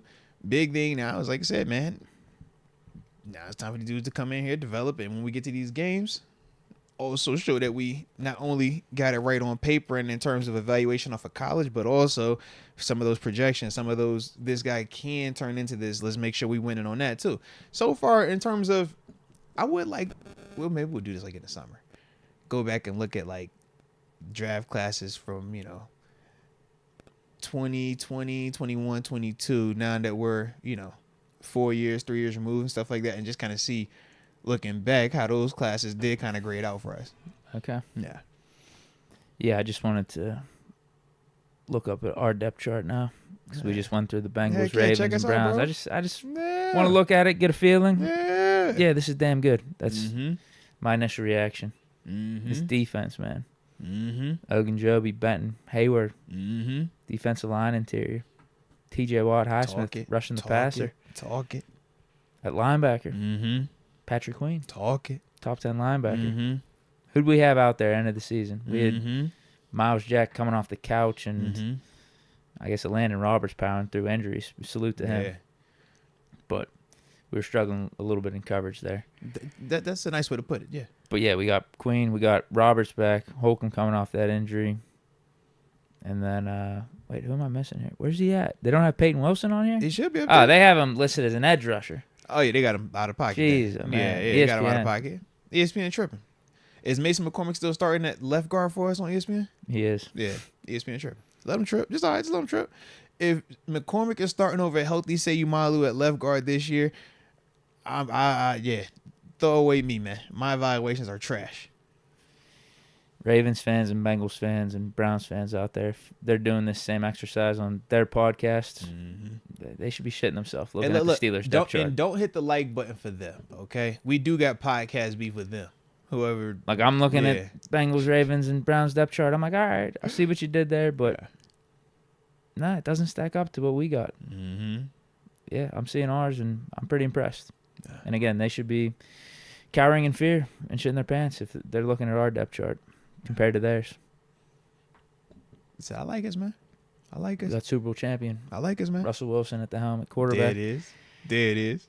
How many rings does Burrow have? There it is. How many rings does Lamar Jackson have? There it is. How many rings does Deshaun Watson have? Yeah. Russ knows what it takes to get there. Facts. And get it done. I like it, bro. I like it. We where we need to be, man. We where we need to be. I ain't tripping on them at all. Bumped them. So shoot, man. With that, trying to think any other final thing on them? Because like I said, I definitely like ours better than this. I do, but That's what I'm saying. But yeah, I mean, we did mention it a couple times throughout this exercise that they still had decent draft. Like, we got to be straight up. Like, they got good players. They hit on their needs, and it just sucks that they're keeping the trend going of the AFC North having good drafts just all around in the last couple of years. Because Cleveland, even when you brought up Cleveland, it's like they don't have the amount of draft capital or the high-end pieces, but they still hit the areas that they were trying to target, man. It's why people are saying the AFC North is the best division in football. 100%. Yeah. And we all got quarterbacks now. Oh, come on. Well, I was gonna say we'll see about them over there. We'll see. Technically, on paper, they all got everybody has a contract here, though. Like, if you think about it, Deshaun Watson's $100+ million quarterback. Jameis Winston is a former Pro Bowl quarterback or QB1 somewhere. Lamar Jackson, 2-time league MVP, had the number one rated team in the AFC last year. Then you talk Joe Burrow, he's taking his team to a Super Bowl and AFC Championship? Yeah. Yeah. So it's like everybody got a guy. And then, like you said with Russ, Super Bowl champ, been to another one. And our backup is Fields, who was a former top 15 pick. He threw for 26 touchdowns last year, 29 total touchdowns. Broke the rushing record at people are saying he's last washed. Year. Yeah. Okay. I'll take that for $1 million. Right. So that's the thing. Is like everybody got a guy right now. And he's got a big chip on his shoulder too. Yeah. But yeah, everybody got a guy right now in the division. That's what makes it exciting. And in terms of defenses, man, it's like Cincy probably the weakest of them, but it's like us, Baltimore and Cleveland, we got some defenses out here, bro. Yeah. Like, yeah. It's going to be a fun one. Yeah, and what's good, in my opinion, like the Steelers upgraded a lot, I think, this offseason. Mm-hmm. And you look at what we did in 2023 within the division, we went 5-1. Yeah. We went 5-1, and we were an absolute mess. Mm-hmm. So we know how to navigate going up against these teams, even when all hell's like breaking loose here. We don't like it's just like a calamity. Yeah. we get things situated. We got Russ here. We get more stabilized on offense and defense. Yeah, man, big year ahead. Big year ahead. Like 5-1's a good record. Like if you told me right now, hey, do you want to go 5-1 in 2024 within the division? I'd sign up for that again. But I'm just saying, we did 5-1 last year with a ton of stuff, things going wrong. Injuries on defense, Canada, Kenny playing inconsistently. You know what I mean? All that. Yeah, Just that was a ton. Yeah. Calamity of errors. Series of unfortunate like events. 5-1 in the division. 5-1 division, 10-7, still made the playoffs. Go boy. So it's like, bro, I mean, hey, watch out. Let's get it. All right then, man. So shoot. Guess we will tap in on these remaining supers, and then after that, man, get to these here phone lines to get y'all thoughts on the Steelers draft, man. And who y'all like the most out of the picks and everything as well. All right. AJ Martinez. Yeah, so shout out to Pops. Shout to Pops for another clean doctor checkup. And a 160-mile drive to see Dr. Preston Matthews, my adopted cousin. Great doctor. Always worth a trip. Hey, respect to you, man. Keeping it in the fam, man. Go pull up on Dr. Preston Matthews. All right, we like that. And shout out to Pops for another clean checkup, man. Like that, man. Health is wealth. Remember that, baby. Let's go, UW. Fifth-year option deadline is today. How are we feeling about Naji and Fields? Man, well, we got about 43 minutes remaining before the deadline hits. So we're waiting and we're, checking the TV. Deke is searching up some stuff to see what we got going on. Yeah. See if we got any new updates. But yeah, we counting down. 43 minutes, baby. 43 minutes. Nothing. No Loso Scotty. Luke Kuechly said Payton Wilson is a taller, faster version of him. Shout out. Has underrated knowledge of the game and could be a top 5 linebacker in the league. Let's go. All right, man. We're going to find out, baby. We're going to find out. But I like it. The measurables are there. Yeah, I definitely like it. Cleve Williams has joined the upper room.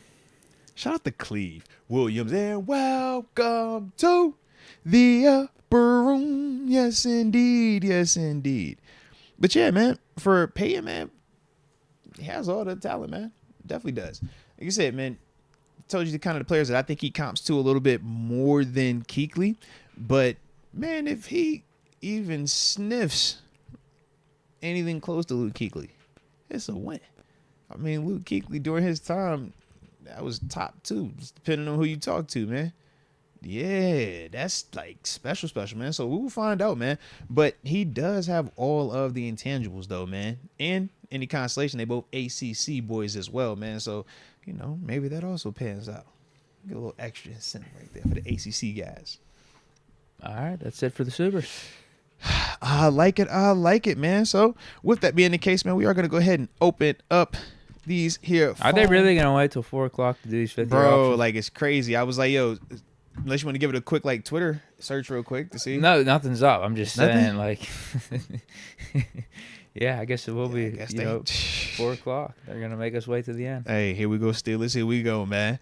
All right, I'm going to drop the line now, and then I give me time to get it set up while you guys are dialing the digits. All right. So the number to dial is 412-346-6955.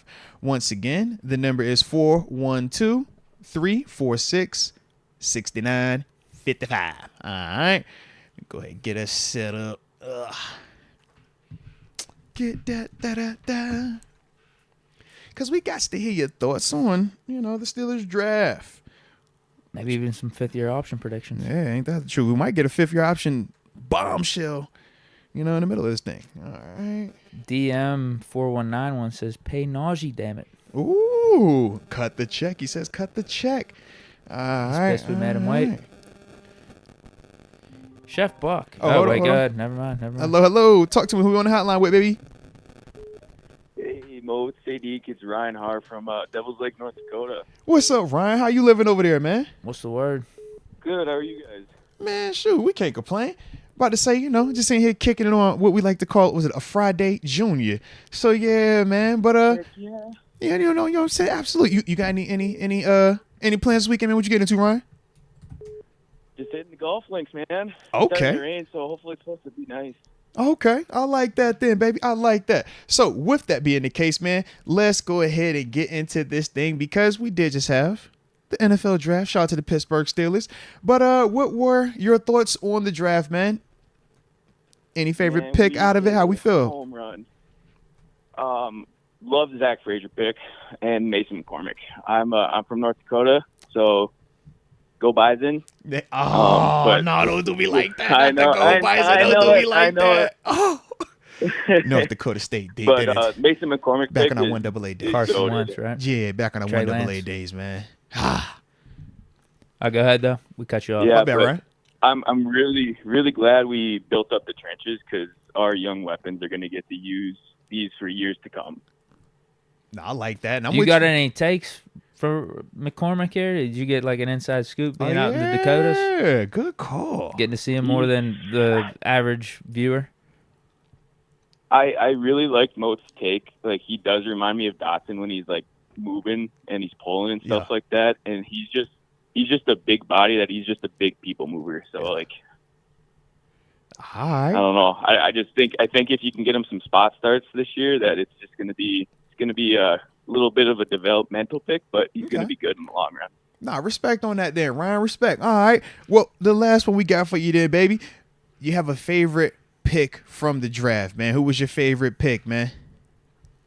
That's tough. That's really tough. I have a buddy that's a Chargers fan. Okay. Then picking up Ladd McConkey is huge, I think. That was fire. That was definitely a fire pickup. Absolutely. All right, well, you guys have a good one. Appreciate it. Any favorite picks for us? What about give me Black Gold? Who you got the Black Gold, man? McConkey to the Chargers out of the whole league is what you're saying? No. For us, I'm really glad Troy fell to us. The McConnell pick was huge. Like, you cannot go wrong with that one. Let's go. All right. Now we like that right there, Ryan. So definitely appreciate you tapping in, calling into the show. Hopefully have a great weekend out there as well, all right? You guys too. Have a good one. No doubt, baby. Peace.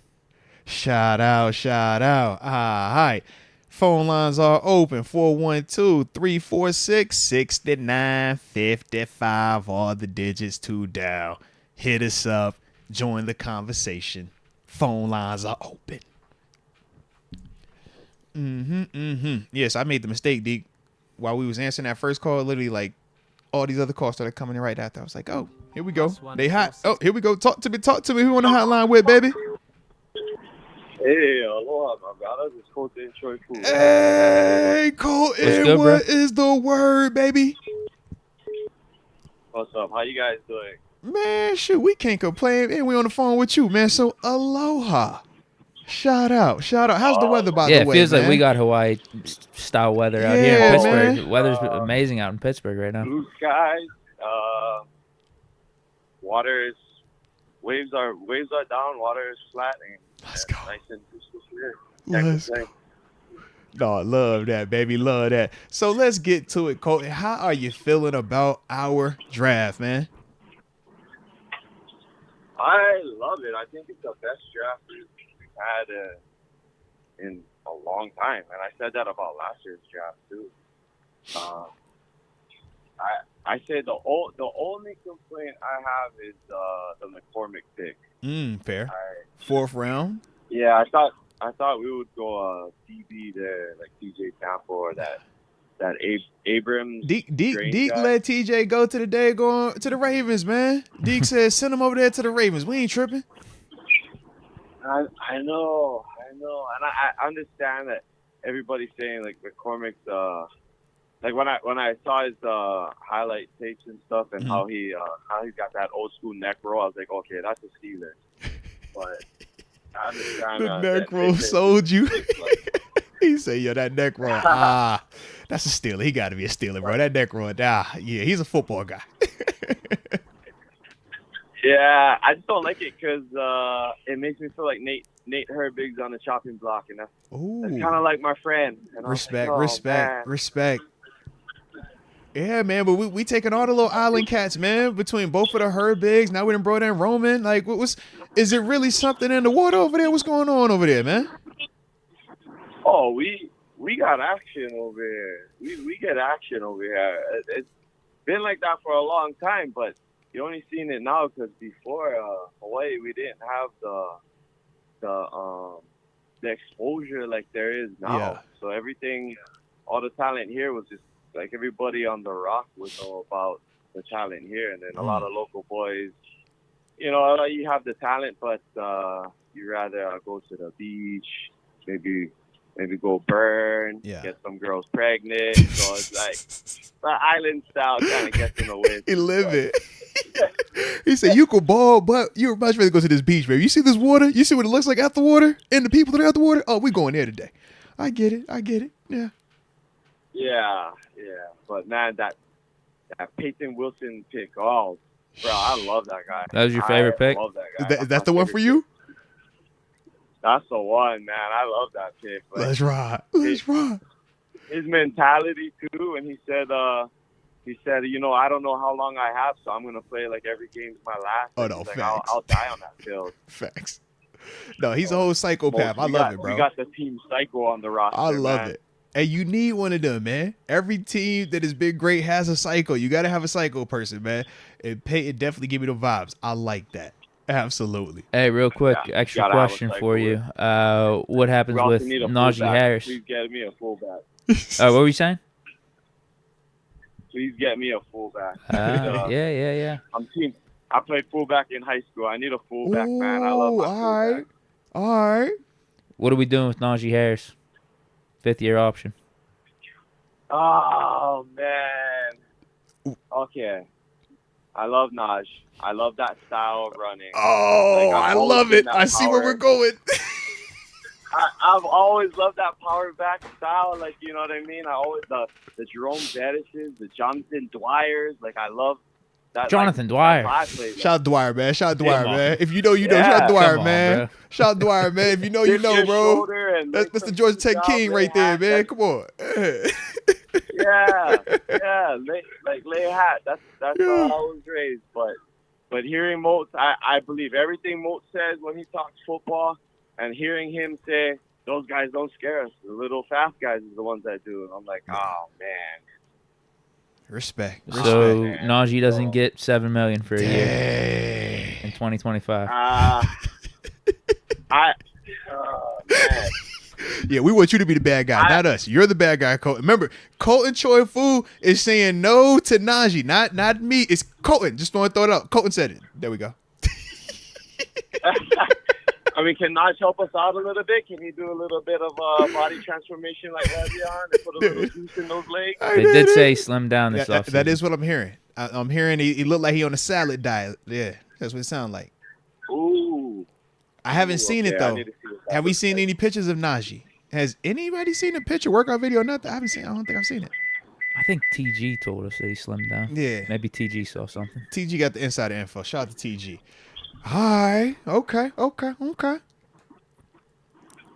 I say low key though. He's low key. Yeah? He doesn't really. I heard he's not really out there like that. Yeah. Who? No, you're saying that Naji is like he's more of a low key dude. He's not really out like that. Yeah. Now respect on that, man. Respect. All right then, Colton. Shout out to you, man. Enjoy the weekend, though. All right. Enjoy the amazing weather. And if you happen to go down to the beach, man, just stick your toe in the water for me one time. All right, just big toe. All right. Oh, guaranteed, bro. I'll catch some fish for you guys. Hey, there it is. Hey, appreciate you as always, man. Yeah, you too. Have a good one, you guys. Aloha. Absolutely. Aloha. Peace. Shout out right there, man. Colton Choi Fu, our Hawaii partner, them corresponding with us from across the water. Phone line is still open. 412-346-6955. All the digits to dial. Tap in with us, man. We having a lovely conversation about the Pittsburgh Steelers draft picks. And talk to me, baby. Who we on the hotline with? What up? It's Barilla. What's up, Barilla? What's up? What's good, bro? How the heck have you been, by the way? Chilling, man. Chilling. Good. I've been good. Let's ride, man. Where you at right now, anyways, man? No, I'm at the house. I'm chilling. That's what I'm talking already about. Started. Let's get it, man. Let's get it. So, shoot, man, how you feeling about the Pittsburgh Steelers draft? Did they knock it out the park? You got any grievances? What's your energy? No, I like it all. at first I wasn't too big on the Troy pick, but then when I did a little research, I was like, okay, this guy's a bully. I like that. Yeah, we're on the same page. I had the same reaction. And there's nothing wrong with that. There's nothing wrong with that. Delayed reactions are still I reactions. was real big on Amarius Mims. I was like, this guy's a monster, you know. And He it's might the not start right size. away, The maybe size like is a project crazy. situation. Yeah. But I think Troy's gonna get in there and he's gonna. I think he's gonna go start right away, and then Broderick goes back to his natural position. That's how it should be. Let's hope that we That's don't how it should be, overthink it. but, That's you how know, it should be. we like playing people out of position, but We'll overthink it. We'll We'll see. definitely overthink it. You know we'll do that. Like, I think it'd be just such a waste of time to have Broderick take all these snaps and go through training camp at right tackle. Yeah. Whereas the long-term vision, the long-term thing for him is left tackle. Just get him over to left tackle. Even if he's competing with Right. Dan Moore at left tackle, Mm-hmm. get him over on the left side and get Fontenot over on the right side because that's the long-term vision for him. Yeah. right. I mean, do you think that was part of Dotson's issue? He was just sick of playing on the wrong side. Like that's just where think they the started timing- questioning like his conditioning and this and that. Like, if the timing would have been different, I think yes, but because he was still so young when he was here, I don't necessarily He didn't have no pull. Yeah, I don't think he had enough pull at that stage. I feel like Yeah, you're probably just happy to be you starting. just happen to be, because it was like, you're a fourth rounder and you're still young here. It's not like you were part of a Super Bowl team or even a long playoff run or anything like that. It was just like, yo, we think that you're one of our better offensive linemen. Let's get you out here. I think whatever was going on internally, though, like within the organization, because me and Deke talked about it multiple times, and the reports would reflect it. It was like he just kept getting in the doghouse. So No one really knew. no one knew about what. why, though. Yeah. But we knew he Yeah, was he was in the dead in the doghouse. doghouse. Yeah. And that's one of the things that Tripped me out though. I was like, he's one of our best dudes, and we're playing him Yeah. out of position. And now, Yeah. now he's not even getting on the field. Yeah, it was crazy, man. So we still don't know officially what was going on behind the scenes, but we do know that there was some form of disconnect with him and the coaching staff, and that was part of why, his availability wasn't what we thought it should be, and that's kind of how we got to the Kendrick Green, and then so forth and so forth and so forth. But now hopefully we won't be visiting that anytime soon. All right, anytime soon. So Barilla, we're gonna keep it positive today. All right, we're not going down the negative route. We're going positive day. What was your favorite draft pick though? Oh, easy, Fraser. Oh, okay. Yeah, like you said, because we had the Kendrick Green, and then we had. He said I was scarred. I needed me what? I got one. I was good. I was traumatized. No, I was feeling good off of that. No, respect. Yeah, he on made that. the whole draft better. Yeah. That was the goal. That was the assignment. Get your starting center. Please. We got him, and everything else was house what money. bumped it up to an A+ for me. Absolutely. Yeah. Respect. Everything else after that, I was cool with. Yeah, respect on that, man. Well, shoot, Barilla, the final one that we got, man, we're about 27 minutes away from the deadline. What you doing, fifth year option? Naji Harris, you picking it up or you letting him ride? How much is it? $7 million. Seven. It's like Yeah. 6.8, 6.9 million. We just round up that extra, 100K, 200K. We ain't Seven? tripping. Yeah. 1 year. I might have said yes, but Oh. I've seen Omar do some crazy things with $7 million. Oh. He said, blame it on Omar this time. Blame it on Omar. I like Blame it, it- Barilla. yeah. Hey, Omar's Barilla. too good. Blame it on Omar. You ain't, hey, man, I'm cool with that. I blamed it on Colton on the last call. You gonna blame it on Omar this call? That's cool, bro. Hey, Omar, We get bro. Justin We're gonna Simmons keep for kicking $7 that million. Man, we know what Omar could do with $7 million, man. So you know what? I got it, bro. It ain't you. It's Omar's fault. I'm sure there's another big slow guy we can get to run people over. Oh Next my draft, God. we're good. You said we just signed one out of Georgia. This is a draft free agent. What we talking about? No, stop, man. You about to get us in trouble, man. Bro, really, don't get us in trouble today, Hey. all right? Do not get us in Hey. trouble. I mean, I'm a fan, but I mean, you telling me You were gonna say, you I can't got- get another one of those? We got official That's not news Derrick on Henry. Fields. We have declined the 5th year option. Okay, so bro, Not surprised at that at all. Barilla, you're on the line while we're getting official news about Justin Fields' fifth-year option being denied. You got a reaction to that? I mean, not surprising, but I think they're going to work out a deal with him before the season starts. I hope like so. A Yeah. 2, maybe 3 year. Yeah, that's So I wouldn't be mad at that. Nah, respect on that. Respect. I like it then, man. I could see why Fields they're not wouldn't gonna want to do trade the to extension get him here because to let him walk next season. what's up? They're not going to trade for Fields and get him in the house, and Tomlin's in love with him. They're not going to let him walk next season. Nah, they No trying way. like I could see them definitely trying to get a 1 or 2 year extension just to give him some time and to take some of the pressure of the team off too. too, That's maybe where man. that $7 million comes into play. It's extra paying money, you know. Yeah, it'd be like a Mitch contract. Give him like backup quarterback money. I like how Couple y'all years work it. for like I like six, how y'all 7 work it, million. man. I like But how like, y'all yeah, work that's it. the thing is, I just wonder if Fields is going to be open to an extension because I could see him just wanting to see how the season plays out and hit the open market again for a team that would give him an opportunity to start next year. If if Russ Ball's out and he's locked in here as just a backup, that'll be tough.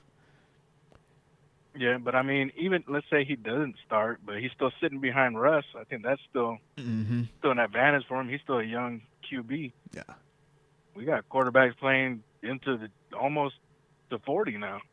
I wonder if it could be a wink-wink type of thing of like if Russ Ball's out and we want to turn our franchise over to him for more of the long term, like we'll work out a deal.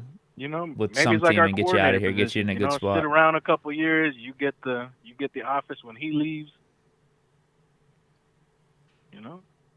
I mean, I like the energy. I see what y'all trying to put together here. I see it. I would picturing it. love an extension from the Steelers standpoint if they could get Fields here for an extra like 2 or 3 years for something. Yeah, I would love around $6-7 million a year. I think it'd be perfect. Let me ask you this. Okay, there. I was gonna ask your number. You said 6-7.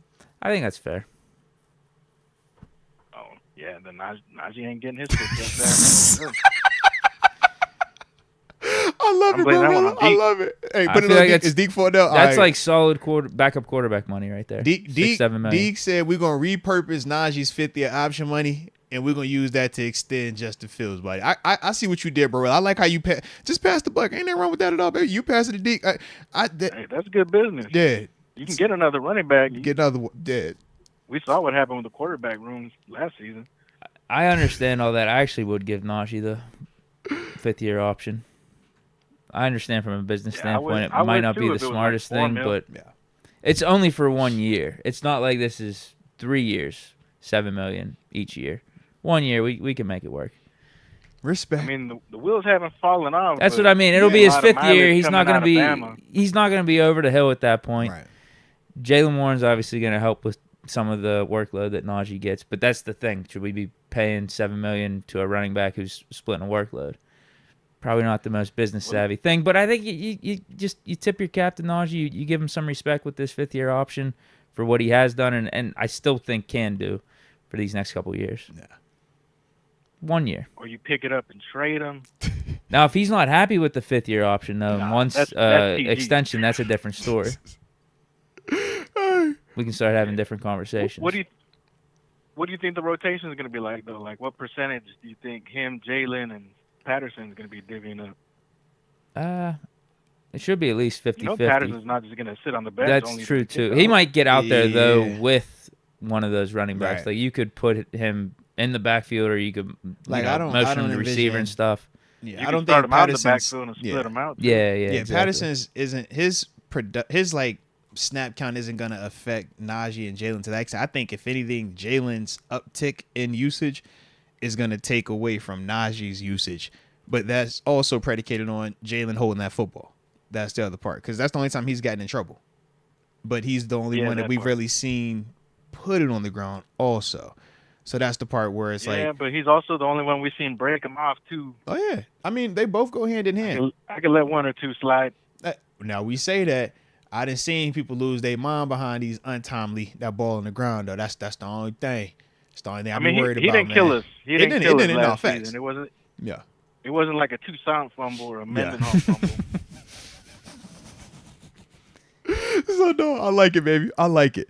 So shoot, man. But shout out to you though, bro Willa, man. Now this is a fire call right here, man. And you got a chance to get some breaking news in here, all right? So salute you as well, baby, all right? And we definitely appreciate you tapping in with us. Yes, indeed. Yes, indeed. Shout out right there to Bro Rilla right there. He was online for the breaking news, man. All right, man.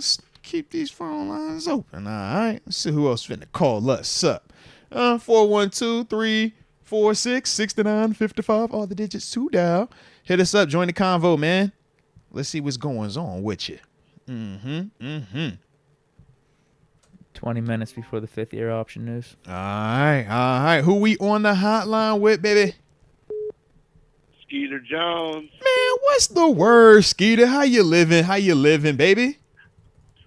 I'm living real good, G's. How y'all living up there? Man, shoot, man. We got Excellent. sunshine out here, feeling great, baby. Heck yeah.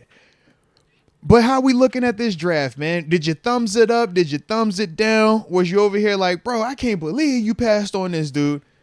Or did you say, man, we think we good? I think we really aced it, my G's, because we got big and beefy up front. We Facts. picked up Payton Wilson, got some speed. Big facts. That Big dude facts. play like his hair is on fire. That dude plays like an absolute madman. Oh no, he's a psychopath. I'm like, dude, my man is out here hitting the hole. Like, when you read that, he said, "Hey, Mike got fired. Let's go." No, swear on that, bro. And that's why I think I'm like, yo. But then I really, people be sleeping on the Mason McCormick, bro. Look how big that dude is. That is a big man that can move. Hey, look, he play line. Nobody wants to give offensive linemen the extra love that receivers and running back and skill position players get. O-linemen need love too, though, man. Hog mollies, bro. Yeah, man. Shout Jim out to Harbaugh Mason gives McCormick. them their respect. Shout out to Mason McCormick, man. Get a big dude some love up front. Right. Now, Man.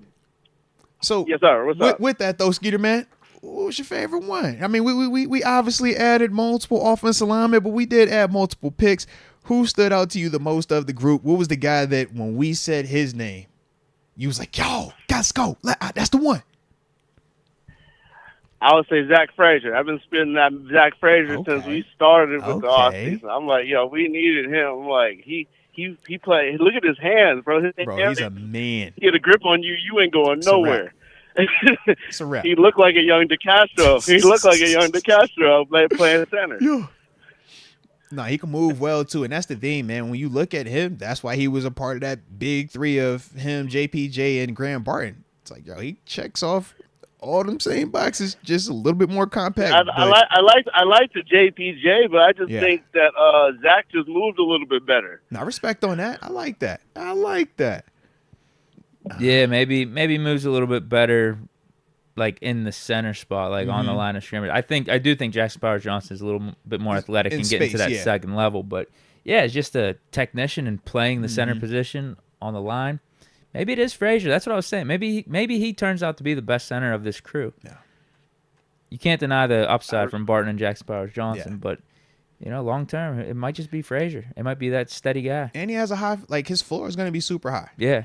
We're not converting. There's no questions. It's like, no, he does this. And this is what he does really well. Yeah, and it's not like he doesn't have upside either. Yeah. He definitely can develop even more. And another pick I really like that we picked up. I really like that Beanie Bishop pickup. I like these West Virginia guys. I'm about to say, I know Deke now might what's the be a little bit connection over salty as here? a bag of Lays, but hey, with these West Virginia guys right now, as the long as that they we help picked us up, out. the ones that we picked Country up. roads TG be talking crazy sometimes. to the place.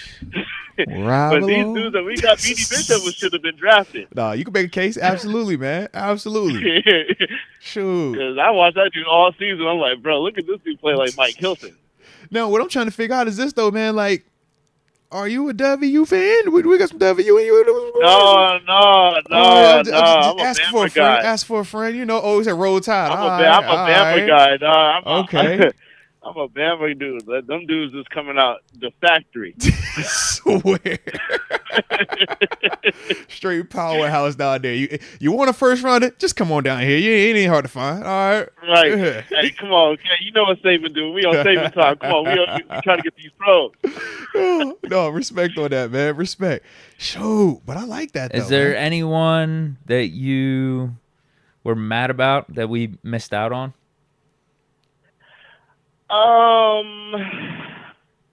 I really kind of wanted us to pick up like a Jalen Coker in the later rounds. To be honest, another receiver. That dude can run a route. Yeah. That dude, he knows how to set up his route. Yeah. And he knows why. he's like, okay, I'm not gonna outrun you, but I'm gonna get these 2 feet down and There it is. turn around. Talk get my about head it. around. Talk about it. Like, I'm not gonna blaze past you, but I am gonna give you this work. Technician, man. And that's the thing. It's like you got the guys that can just simply run by you, and then you got the other guys that understand how to run routes. And I do agree. My man can't get after it. I like your style. All right, Skeeter. Let's go. I thought he was going to say he wanted Jermaine Burton. That's why I was waiting on you to say, since you said Bama. Yeah. Yeah. Nah, Jermaine Burton, he was all right, but I just think he needs to clean up some stuff. Yeah. All right. Okay. He kind of reminds me of Thrash. Ooh. All right. I can see that too. Now, shoot. Well, I guess we already got that info, though, huh? Since they've already declined it. Fields? Well, oh, no, we got the Fields. Yeah, Naji. Still no info yet. Still no info on Naj. All right, so None. Skeeter Hey, Jones. we need to get Naji paid. Skeeter Jones. Naji's been our workhorse. So what's up? He need to get paid. So you picking Give up the that man option? a check. Is Skeeter Jones picking I'm up the picking option? All right. I'm picking up the option. All right. So Brorilla and Colton Chofu. All right, y'all heard it. Skeeter Jones said he's paying Naji. He's paying the man. Cut the check. All right. I like your energy. I like it. Now you all the way good with the 7. You ain't tripping on it, right? You just like, yo, it is what it is. He's worth it to you. All the way good. All right. All the way good Worth then. it. Yeah, for All the 1 way year, good. we could manage. Hey, when's the last time we had a back run for 1,000 yards for the last 3 years? This is also respect. Why not make it 4? Hey, like Mike Tomlin said, the best ability is availability. Hey. And this should be the best line Naji's going to run behind for this Yeah. upcoming year. Oh, dude, he's gonna look like he's back in his rookie year getting yards. Yup. Let's hope so. Let's hope he's even better than that. Nah, respect on that, man. I like it, this Skeeter. I like it. So shoot, as always, man, you know we appreciate you tapping in with us, rocking with the channel for as long as you've been rocking with it, and of course calling us up today, all right? Oh, I appreciate y'all, man. I'm about to get back to work. Hey. I'm glad I got in. Salute you, man. Salute you. Hey, Don't we work need too to hard get either. Noriega up on these lines, though. Man, ain't that the truth, man? You know he be busy big time with us, man, but I know he gonna hit us up. Absolutely. Well, Noriega is actually saying right now that Fields info might have been a lie. They haven't said anything about Fields. They haven't? Might have been the chat duping me again. All right. Well, hey, we still got time. We got 13. They're not picking up a $25 million option for Fields. So I'll report it. I'll report it before it happens. No, you got the extension they working, I think, man, with that one. I think that's definitely one of the extension talks because, like you said, 25, he's not worth 25, but you could make a case that you would give him 7. You could definitely make a case for that. You can make a case that 7 is appealing to him for the situation if he has to sit not knowing what this year is. Because if you take the approach of, all right, don't extend me, don't pick up my option, and let me just see what happens, you're essentially going to be hitting that market cold turkey after not playing anywhere this year because you sat behind Russ the whole time. And the last time we saw you in Chicago, people still were kind of up and down about how they felt about you. So what really would his monetary market be? I think he would have options in terms of his talent. Because it worked out for Mitch, like Right. that whole thing where he went from Chicago to Bills and sat with the Bills, got a little deal here. What was it? Was it like $10 million per year or something? I don't know. It was 7 and it incentivized up to 10 or 11 if he was on the roster. So I think Fields probably would get something like that on the open market if he sat the whole year. Yeah. I think he would. So that's what I'm still wondering if it makes sense for him to do the extension. I hope he does. I hope we get him for like 2-3 years. Because if things don't work out with Russ, Fields comes in, balls out, and then we got him on this extension. Like we have him at a discount at a huge value for the upcoming seasons. If you're the Steelers, you're trying to get one of them under contract because what you don't want to happen is whether it's Russ or Fields ball out this year, and now you're just stuck paying whatever. So that's why I'm like, you better make that number work if you think realistically like one of them dudes are gonna pan out because you don't want the scenario of the Kirk Cousins in Washington, right? Where it's back-to-back years franchise tag and he's balling both years and you're like, oh yeah, we still do gotta like pay you, commit to this thing. I just think in this sense, man, it's like, yo, make that number, make it just a little nicer for him if you need to. But it don't this have to is be why it crazy, makes so though. much sense for the Steelers to do the Yeah. extension too. Because if Russ balls out this year and Fields doesn't see the field, worst case you still have Fields as a high quality backup. Yeah. If he agrees to the extension, because I think you're gonna want to bring Russ back if he plays really good for you and I just goes think on if a you're run. Fields, you're playing with a little bit of fire if you don't have any type of guarantee going forward, because now you're the injury away. Yeah, I just wonder. Another convo, I wonder if the Steelers could do something that it would where it would make more sense for Fields. And this is, I don't know if it would be something in contract or in writing, but like a wink deal. It almost just, if you don't see the field, Russ ball's out, and you want out of here, like you don't want to undergo a year being the backup, we'll try to get you in a good spot. Yeah. And that could also be. But I don't know how you can hold a team accountable for that if it's just like you gotta trust the organization. Trust them, but you're trusting them that they're gonna pay you the $5 or $7 million also, and that's their side of it. Because if they don't trade them, they still would be paying them that money. They're just saying, we guarantee now that you have a contract, you're safe. We got a little bit of safety as well, that even if this doesn't pan out, we could turn to you. Even if this does pan out, we want to make a move, we still have time. It's not both of y'all expired at the same time, and now we're scrambling. I don't think they want that to happen. And I hope they can get something done. Right, and that's why I say for Fields, I think it could make sense, because now, bro, when you play in that pressure of I can't get hurt and I need to produce and I need to be perfect and be quiet this whole time for a whole year, bro, it can get weird, man. It can get weird. So that's the part where it's like you betting on yourself to an extent, but it's the reason why a lot of these dudes hold out before they go to that last year, that deal. Because in this this game, it's like, bro, the odds of you getting jacked up, it's like, yo, it's gonna happen. It's just a matter of when and how bad it's gonna be. But that's why everybody wants guarantee. At least another year on this deal, man. I don't want to just put on a 1 year. Hey, whoa. What if something happened, man? Hey, I need insurance. So that's the part, like I said, for Fields, where I think it works. But I like the wink though. And I don't think it has to be a wink. I think they'll understand it though. I think that'll definitely be communicated. Yeah, if Russ is the old Russ and we're like, we want to commit to Russ long term, then do right by Fields. Right. And unless Fields came back and said, hey, bro, I'm cool, I'm still fine sitting here as the backup, I'm learning, I ain't tripping, then that's another convo. But it's like, I don't think we would be holding them hostage either if it works out like that. Obviously. Because we already got what we want anyways. It's easy to get out of Pittsburgh. Yeah. It's not hard, actually. Yeah, you don't need a wink deal. Just say, if you don't want to be here anymore, we're not going to make it difficult for you to get out. I can assure you of that. Coach T's, you don't want to? All right, cool. You see the T-shirt that says "Volunteers, not hostages"? Okay, all right. Because that's the other side of things is you have the reports out there saying that Steelers would like Fields to be the long-term answer, but there's other reports that say they'd like Russ to be around here for the next 4 or 5 years. Yeah, and that both sides want this to work out for foreseeable future. So I think it's just you got to wait and see how the season plays out, really. Yeah. But it's going to be interesting, man. Because I think as much as they like Russ, they also like Fields. Yeah. I think they like both the guys we have in-house. 7 more minutes, though, to officially the deadline. So we'll find out one way or the other because, if either of it or if we get something that's official. But, either way. All right. Let's take another call, though, Deke. If that's cool with you, man. Then after that, we'll get these last couple supers and, get ready for some baseball under the lights, Deke. All right, baseball under the lights. So the digits to dial 412-346-6955. Once again, 412-346-6955. Join the convo, man. Let us know your thoughts on this NFL draft for the Pittsburgh Steelers. Okay. Talk to me, baby. Who we on the hotline with? Hello. All right, what's up? It's Jake from North Carolina. What's up, baby? Man, what up, Jake from North Carolina? Now, Jake from North Carolina. Do you got khakis like Jake from State Farm? Like, what situation over here, man? I'm just asking. Only when I'm faking, I do. All right. Respect. All right. Now, you having a good Friday, Junior, Thursday popping off the way it's supposed to be, right? You ain't working too hard today, right? Oh, I ain't working today at all, man. Hey, let's get it. Up, got something researching, looking at my fish. Hey, let's go. That's what I like to hear, man. That's what I like to hear.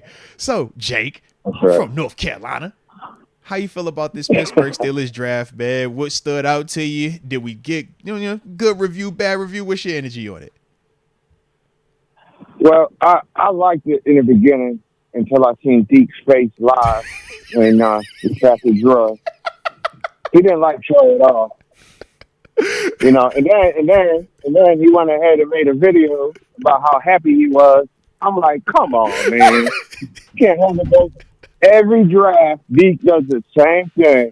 He looks like a deer in the headlights when they announce the name, and then once he realizes how good of a pick it was, then he jumps on the bandwagon. I stole him out, man. Stole Deke out, man. Don't get I on Deke needed like more that. information. I got the information I needed. Why Tomlin you said he was going to be a tackle. I was worried that we were going to put him at guard. Tomlin said tackle. Yeah, And I think that's all the information I really needed. And he was taller than what ESPN was leading on. Yeah, ESPN had him short, out of position. Deke was like, absolutely not. I hate it. I'm not going for this, though. I don't care what you said. But, hey, it works, man. Yeah. It works. It works. Hey, but listen, you can't say in Con we trust and then don't trust what Con does. I mean, that's backwards, Steve. True, but the misinformation, it might have been the misinformation through the smoke screen up. It was like, yo, is this really Omar? Because would Omar do that? And then it was like, oh, all right, he actually taller than that. Oh, all right, he actually do play this. Okay, we back. All right, shout out to Omar. That's all, but what is it, man? Hey, man, sometimes player mess up. Sometimes player mess up. That's all. Hey. So look, shout out to Deke too, man. All right. So, with that being the case, though, man, like, what was the pick that stood out to you? What was your favorite pick for the Steelers, man, in this draft? I like the linebacker. I'm a defensive guy. I like that linebacker we picked up. Now you're talking my language, Mr. Payton Wilson, also from North Carolina, or at least played in North Carolina. Yeah, NC State. NC State, baby. Let's get it. Sir. Yes, sir. I watched him. I watched him last year, and I was like, man, please draft this guy. I was hoping we'd take him third. Yeah. But he fell to us anyway, so. No, he did, man. And shoot, I'm extremely excited about this dude because the production, the talent, all the things that you want in a linebacker is there. Like you said, the thing that we worried about is just what's the longevity part. But we'll worry about them bills when they become due. Right now, let's get activated with the dude, right? Absolutely. Didn't they say he wasn't hurt for like 2 years? Or yeah, like these past 2 seasons he's been healthy. These past 2 seasons he's been the guy. I mean, obviously ACC Player of the Year this past year. Was it the Bednark Award? I mean, checked off literally check whatever you wanted. Like he was the guy. You know what I mean? So yeah. It's Payton Wilson, man. Kidding me? And then they let him fall to earth. Yeah, you know how that go. You know how that go. Shoot. Now, absolutely. All right, now final thing for you, man, because it's 3 minutes left, Jay. All right, it's 3 minutes left till 4 o'clock. All right, got it. I don't know if we've officially had any news just yet. We might have. I got some information. But hold on before you drop, because I know what you're seeing, Deke. I want to ask you though, before we get any of this other information, what you doing, Jake? Are you picking up this option for Naji, or are you declining said option for Naji? You got 2 minutes left before the deadline is official. It's 3:58 p.m. Eastern Standard Time right now. Come on, Jake. Don't do me like this, man. All right, let me think. So, do I want to pay a guy $7 million to run into his own people or to do a stiff arm for a 1 yard gain? Nah, I ain't paying him for that. I ain't paying for that. You could just close your eyes and, you know what I mean, running back and wind up to take his job. Nah, I'm not paying him that. All right. Do you got any other solutions? Hey, but let me ask you a question. Is there any way we can tag him or anything? We can extend him. We can do a a contract extension, kind of like we talked with Justin Fields, where like if they deny or decline the 5th-year option because it's like $25 million, you could negotiate a contract extension, and that works. So technically with Naji, you can take a similar approach. It's just this is the first order of business. First order of business is, do you want the option or not? Because the option is like that set in stone, predetermined type number, whereas the extension, it can be higher than that, but it can also be a lot lower than that. And that's the case, at least for Justin Fields, what we're talking about here. For Naj, I mean, we can make the case that you could probably shave off $1 or $2 if we wanted to do the extension part. Yeah. Because if I said, hey, right, I mean, if I'm – go ahead. No, because I was going to ask you, Jake, if we're saying, okay, instead of it being for $7 million, it's a $5 million situation for Naj, does that change your perspective? Yes, it would. Yes, it would. That, and I think that's the route that we're going to take because, I mean, I know Tomlin. He's going to tell him, look, man, we're not going to pick this up, but you are going to get paid. You're going to get it back. So just just sit back, be patient. 'Cause I don't know if that I mean, if that's enough to mean paid to Naji. Yeah, because it is Naji. This is true. We're gonna This get is you true. paid. Here's $5 million. Take the 5 piece. You're Hey, seeing look, these other running backs getting like 10. hey, look, Naj, take 2 5s. Take a 5 this year, 5 next year, and that's your 10 right there. All right, there you go, man. All right, we're gonna get you to 15 and in if 3 you don't years. like it, look, and if you don't like it, tell them to kick rocks. Nobody's paying them that. Volunteers, not hostages, baby. Yep, No. absolutely, man. Respect on that then, Jake. Respect, man.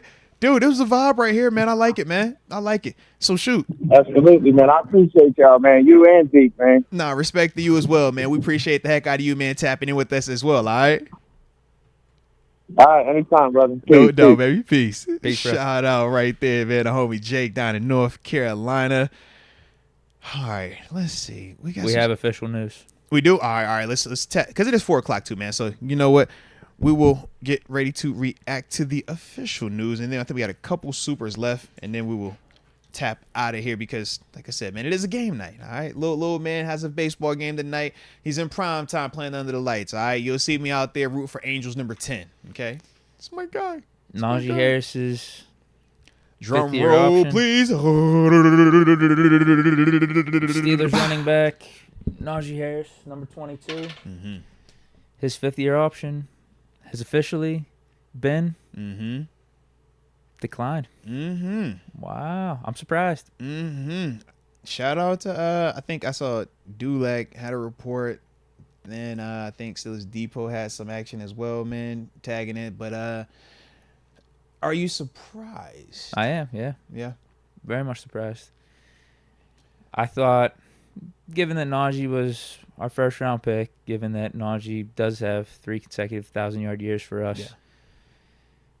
and he's been a good guy, like, around here, like, been a leader and everything. Like, I know he hasn't handled the media the best, maybe, over the last year or so, but I haven't heard any teammates or anyone in the organization complaining about Naji and what he brings to the team. I think he's a leader for this squad. So I thought they would just make sure to keep him around at least for that extra year. Yeah. Even though it's hard to argue an overpay. I think to us, for those that think running backs are more expendable than other positions, it is an overpay. Like, you think 5 is like that happy medium spot. Right. Like, that's probably the best number for Naji, given the type of running back he is too. Like, he's not tier 1. Mm-hmm. He's not. But then you look at what some of these running backs are getting out there recently, like Saquon getting his 13, Josh Jacobs getting up there in the double digits. And Naji's seeing that and saying, like, why can't I, at least get like 7, 8, or 9, given that I just had 3 1,000-yard years. Like, I did something that a lot of these running backs, or actually every other running back in the league, hasn't done over the last 3 seasons. I'm the only one that's done that. Yeah. And I've been running behind some below average offensive lines for the most part. Had Matt Canada here as the coordinator, all that stuff. So I thought the Steelers would maybe just, pay that extra $1 million or $2 million to get that 5th-year option. But hey, yeah, I guess they declined it. I guess an extension might be on the horizon, but I don't know. I guess it all depends on how Naji takes that news, or the 5th-year option being declined news, and we take it from there. Yeah, man. I'm not surprised, but at the same time, I could have seen it go either way, for a couple of reasons. Number one, when we talk the Pittsburgh Steelers, they do a good job of being loyal to their players, right? Offer contracts, they'll extend dudes. Told you about my situation coming over through free agency. Told me on the front end, you do what you're supposed to do, we'll take care of you, and they did do that. So, I'm always pro organization in that, because it's like, man, I lived it and they did hold true to their word. But I think it's a unique space we're in with running backs. We're a unique space we're in with Naji Harris. Very different than the L. Bell scenario. L. Bell was viewed as the best running back in the league, and the deal was about to be insane when he was trying to get accomplished. But even with that, there was still a large discrepancy with true guarantees. And that was the big reason why he ended up sitting out. So when I think of how that situation played out, it's like you can make a case that Naji hasn't had the same level of impact on the field that L. Bell has had. So if they weren't going to break the bank and bend over backwards to give L. Bell realistically more than 10 mil fully guaranteed, because that was the issue with the deal. It was 10 was guaranteed. Everything else was a rolling guarantee, which is the wink deal, right?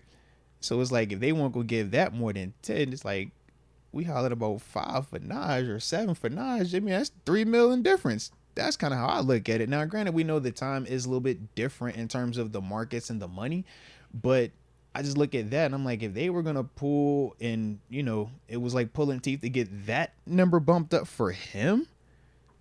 It's like, bro, what leg does L. Bell or does Naj have to stand on in the sense of, yeah, you have 3 back-to-back 1,000-yard seasons, but the criticism as non-Steelers, like if you just looking outside, they say he's just a volume back.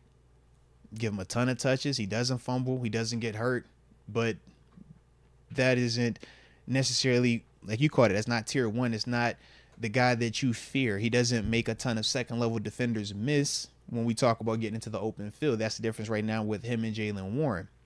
Jalen does a really good job once he gets that second level of stepping around LBs, safeties, corners, and he can go the distance, where Naji, we don't consistently see that, but his value is in that true body puncher, the true availability. And the problem is here in Pittsburgh, we value that because we see what that meant to our offense while we were going through this transition with quarterbacks, offensive personnel. But from a business standpoint, that is a archaic and dead model in terms of long-term commitments with that. They don't last. So if your best 3,000 was right here at the front end, the odds of me getting 3 more of those 1,000, even with the upgraded line, I'm looking at him like, bro, you got hit 400 touches, 3 something here. It's like, bro, you're damaged. The same convo with Payton Wilson, right? Why you don't take him in the first, why you get him in the third. It's not based on his ability and talent. It's because of, man, how long is this investment going to last? And with Naj, man, we've seen the production. We've seen certain elements that he brings, but we know with that position, there is not this long shelf life where we guarantee he's going to give us 3 more years that are better than the 3 that we just saw from him, let alone 5. So when we're talking about those commitments into that money and what makes sense for him versus what makes sense for the team, that's this disconnect. Now, I lean extension because I think that's the in-between where the team wouldn't mind giving them 5, wouldn't mind giving them 6 because of the Steelers' loyalty, because of, hey, man, you did give us this on the front end. We know you probably got a year or 2 left before it starts to start looking the other way just because of your style. And you don't give us the, all right, well, we could turn him into a receiving back. At least be the third now. Like, he doesn't have that. So that's why, like I said, I can understand why they would do what they did. But I also lean they probably want to get an extension done because at least that bridges it and it protects the feelings. Because right now, if you're Naji Harris, bro, how are you happy? I thought How just are you picking feeling? up his 5th-year option would be best for the Yeah. vibes or the feelings because see what I'm you saying? don't have to Yeah. worry about anything past year 5. Right. But it's still like a respect thing to pick up the Yeah. option. Because I'm like, That's right why. now, That's why I'm a little surprised. this they is did kind. this. It could get kind of messy because this is definitely a business. Like Omar, this is a if Omar is doing this anywhere, we're like, yo, that's a smart decision. We love it, absolutely. Yeah, don't think twice. But because of the feelings and us kind of seeing the growth of Naj and what he's had to endure here, we're like, yo, that's kind of crazy. Just for 1 year. Yeah, because For it's an like, additional year. even if it is an overpayment, you're paying him back for what he gave you these first 3 when it was chaos. But that's why they say you got to take the emotions out of it when it's business. And that's what this is. But Najee's an actual person, bro. And he got feelings, And he's bro. going to be on the team this year. And you're going to ask of him to do what? You're not giving Jalen Warren the ball 400 times like you give Naji the ball 400 times or 400 touches. Like, no. I think it's much less than that. No, not 400 times. Yeah, but the being on the field. The bulk of it. That's what I meant by that. Excuse me. Yeah, he's definitely not getting 400 carries. No, not at all. I actually be. How many did he have last year? I'd be very interested in that because maybe this. Yeah, I don't know. I was gonna say maybe this low key works out for Naji where he could hit the market next year, but then You about to talk yourself into why you don't pay him? yeah, it's weird with the running back position because the more carries you give him, the more numbers he could potentially put up. But then that's the more tackles and more hits on your body. And He's a car. yeah, It's like getting a fancy car. The less you're getting the ball, the more your production's down a little bit. So now I'm how not does that driving the affect your car. money? So now you just sitting here. So you either sitting here or when I'm driving you, I'm losing out on you. But it's not going to be an all or nothing thing with Naji, no matter what. Like he'll at least get a split backfield and get a decent amount of work. Let's see, what's your? I think he had. Are we doing both carries and receptions? Yeah, just do touches. Yeah. Okay. Over under 300 last year. Last year I'll say under. 255 carries, 29 receptions, so less than 300. Because we saw a lot more. Rookie year, he was 381 total. Yeah. 2022, it was 310 total. So yeah, it's gradually gone down every year. Well, I think the past 2 years, who have we had here? Yeah, That's the big reason. Yeah. But once again, because we've seen more of Jalen, that's also the big reason why we feel like Najee's more expendable now. Yeah, and then it's just like they go hand should in we be hand. paying $7 million to a guy that's splitting the backfield with someone else. And the someone else is the guy that can go 60. Trust me, I get the business decision part of this 100%. 100%. We explained it right there. And it's like, God. I get it 100%. I want to pay him just because it's like, dang, Nas, like, I feel bad. But when we just say it like that, it's like, nothing says pay that $7 million. But that's where we at, man. It's the running back, though. It's the nature of the position. And the style of player that he is. If he's the shifty, speedy guy, and maybe he's missing 3 extra games, but he has that, he can step around you and go to the crib, I think it's a different convo. And we've seen that with Saquon. We've seen that with even Alvin Kamara. We could, we certain running backs, it's like, you can miss some time, and those guys are still above reproach to get the check because they have that, they can go all the way to take it to the house type convo. And that is the element that Naj doesn't have, and he doesn't have the elite receiving ability to offset it. And that was what L. Bell at least brought. It was like, L. Bell might not take it to the crib, but he gonna carve you up here, and he's an absolute weapon receiving the football. Some people in the chat are saying part of the reason they decline the 5th-year option is because they want to see how Naji does in the Arthur Smith system, which is very fair. That's fair. I just think you playing with fire with Naji, with his feelings. Yeah, though. Naji don't want to hear that at all. Because it's like, but it's very accurate assessment. But if I'm Naj, it's like, so you mean to tell me y'all said that Matt Canada is the worst coordinator ever, right? And I still 3 years in that gave you 1,000 yards every single time, and we had Kendrick Green at one point out here, right? Starting. And when I still gave you 1,000 yards back to back, right? We had 7, we had Kenny, we had Mitch, we had Mason. Still 1,000, right? And you worried about what I look like in Arthur Smith's system? Like, that's like I said, if you Naj, bro, I don't see how not. Yeah, that's a tough one, man. Because they could have picked up his 5th-year option and still worked on an extension, right? See, I don't know how that works, though, logistically. I know for the franchise tag, that can work.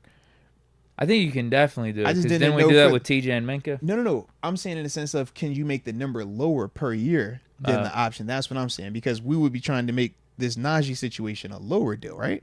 Yeah. I don't know that part because with TJ, I don't think there's Minka, any other position where it's lower like that. Right? Because I was like TJ and Minka, we were like, yo, we're paying you more because you're outplayed your option. Yeah. But with this, we're like, we want it the other way. And even the same with Phil's. Yeah, it would be the same. Because we wouldn't have picked up Phil's option and then, let's extend you. And because that's the case, once I signed that deal, I ain't signing it back. No. Once I signed for the 25, D, I ain't about to come back after I done signed for the 25. You're not about to get me to sign anything for less than the 25. So that's the part for the Steelers where they ain't about to put that out there. Yeah, so now we just got to wait and see how Naji reacts and handles this. Yeah, it's definitely That's really all there is because he's still on the team this year.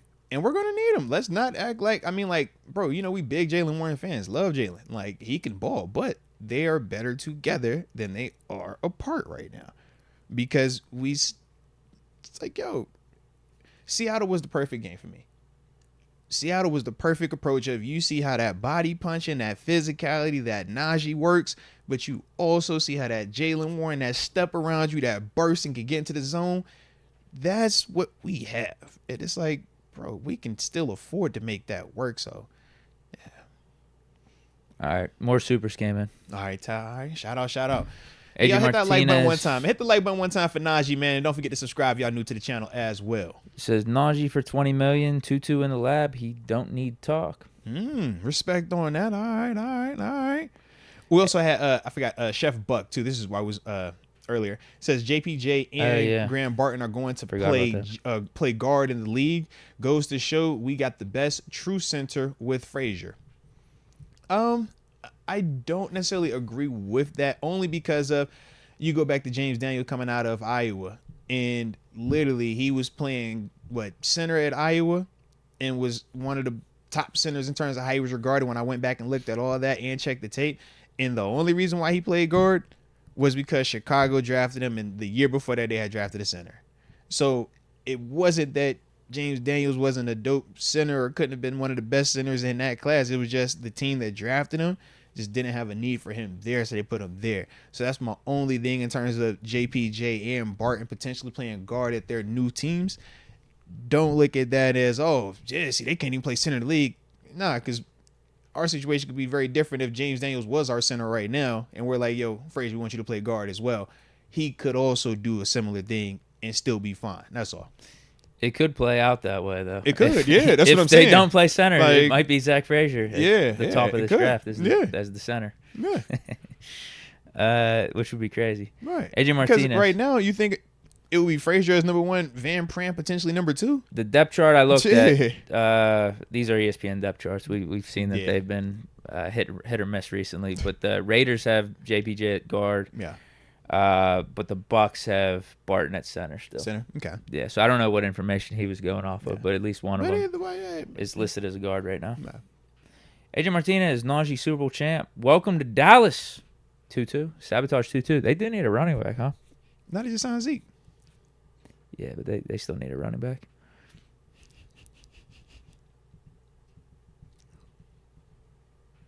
Zeke down there, bro. Zeke home. It's up to Naji. Zeke back home, bro. If he wants to be here, Zeke back home, bro. He can stay here. Don't put him on Naji like that, because that's the janky business stuff right there. We're gonna decline your option and say it's up to you, man. You want to be here or not? You happy? Oh, you ain't happy now? It's like, what you think? Naji be like, yo, send me to Baltimore. I'm going over there. Let me go to Cincinnati. AJ Martinez, Michelle once said, AJ, you're sick for still loving me. I said, absolutely, but the AJ madness is running wild just like Hulkmania. Let's go. Let's go. Let's go. The Nation won. Shout out. AJ also, he had an early way. He says, Jerome Bettis, Naji Harris, I see what we got now. I was like, yo, where are we going with this? So he has Bettis, Naji, Foster, Bam Morris, Deke, 55, number one pocket. I was like, yo, what am I tripping on? Yeah, all right. Respect. He's going off our running back game, man. What? No elbow? Dang. All right, no Franco. All right. He also says he opened his mouth and it was a wrap. Ooh. Who? I don't know. It could because I don't know. It could be talking 2-2. 2-2 did. I don't know who he's talking about. Yeah, I don't know. AJ Martinez is we're in trouble. He's been our offense since day one. He's definitely talking 22. Got to be talking because last year Naji did talk a little bit about his displeasure with the offense situation. Then he helped Matt Canada, him and Mason on the bye week. Yeah. So maybe that's what it was. He had the other interview like weirdly in the it was like post game. He said there's a lot of things going on here you guys don't know behind the scenes. Yeah, so he also says 30's going to put the ball on the turf 30 times a year. No, AJ, he don't do that. Now, he has shown that he will put it on the turf, though. And that is the unfortunate part because, you can't have that. But I forgot which caller it was, man. The one that was like, yo, it was a Skeeter Jones. He was like, he ain't tripping. He was like, you get to, occasion on the ground if you're going to play like how you play. Do you also feel like that? I will say Franco Harris. God rest his soul. But if you look up Franco Harris and how many fumbles he had, it's an alarming amount. It's almost 100 Yeah, fumbles, I didn't bro. get to watch him play. Yeah. Were those fumbles going out of bounds or something? Yeah, I'm like, you had 90 fumbles, bro. Like, we swear by Franco, but it was like, yo, that's an insane amount. He must have of fumbles, recovered all bro. of them. It must have You been catch what I'm technically a saying? fumble, but like he lost the ball, Yeah. but then was able to get it back or It something. was like 90. Because I don't think would he be reviewed or Come on, bro. regarded as high as he is right Yeah. now if he Yeah. lost all those fumbles? Yeah, because I'll never forget. I was like, yo, that's actually kind of crazy, man. Yeah. Zay Breezy says this ain't good. We're messing up.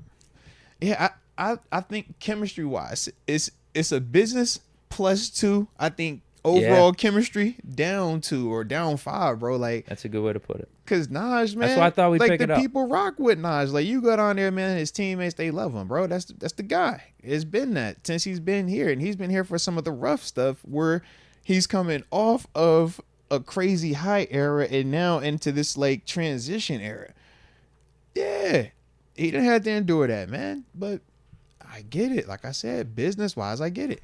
Hectic 5-5 thoughts on the weakest link by Chris Brown. Hey, listen, man. Chris Breezy, he talk foul to my man Quavo. This is my thing. It's like I told you, of all the beefs, that's the one I'm most uncomfortable about because that one actually has like real life venom, and the way that they both talk. When you start talking about anybody's homie that's then passed away, if you know, you know. It's like, nah, bro, you ain't about to do that one, you know? So the fact that, yeah, Breezy talking like that, it's fire. It's venom. He from VA, so, you know, I ain't expecting nothing different. Like, you know, if you're going to get a VA cat in that thing, man, hey, you better be ready, all right? So I ain't shocked, but I'm just like, hey, bro, y'all really, that, can we just kumbaya that one, tone that one down. The Drake and Kendrick, that's all good. That they're good. Let that keep going. But that one, that I am actually a little nervous about, bro. I ain't even gonna hold you on that one, man. Let's go, UW. Difference is we had 7 and AB on the books when Bell wanted to pay the man $7 million. It's nothing with the cap going up double or triple that every year. No, I mean, trust me. This is the thing. They still had the money to pay L. Bell. They just weren't trying to commit that type of money to the running back position, and that's the difference. But that's also what we're saying right here. It's like if Naji played wide receiver, do you think they would be thinking twice about paying Naji? If this is Pat Frymouth and Move's production equated to 3,000-yard seasons for Naji, right? So for Move, that would be 3 800-yard seasons with 7 touchdowns, right? If that was the case for Move, do you think they would be thinking twice about that? Absolutely not. They picking up whatever option and they cutting whatever check because of the position. Najee's production is legitimate. We're not balking at that. But the position and the way the production came about, that's the part where it doesn't, from a business side, it doesn't make sense to invest a ton of dollars in him because of that specific style and the specific position. So that's part of the issue, man. And you look around the league, you keep seeing all these different running backs, late round picks, undrafted dudes have an impact. And it's like, if you're not special, why do I have to commit? Nah. Kyron Williams last year was top 3 in rushing. Bro, you got the man over in Kansas City. Not even Hilaire, the Pacheco. Yeah. 7th round yeah, pick. Jalen come on, Warren's bro. an undrafted Yeah. pick. And Jalen Warren had 800-900 yards last year. If he would have got more could work. have had a bando easily. Yeah, easily. Yeah. If he was our starting running back, he probably would have almost led the league in rushing. Yep. I don't know who the leading rusher. Who's the leading rusher? Was it I don't Jacobs? Wasn't Jacobs, right? No, but he at least would have been second because James Cook was second, but he didn't even have anything right, crazy. I'm Didn't even tripping have on that. 1,200 yards or something. Yeah, Cook was more so like the 1,200, but it was the receiving and the catching type stuff we liked about him. Yeah, you're right. What? McCaffrey. Yeah. Yeah. Okay. Yeah, I think there was distance between him and the next guy.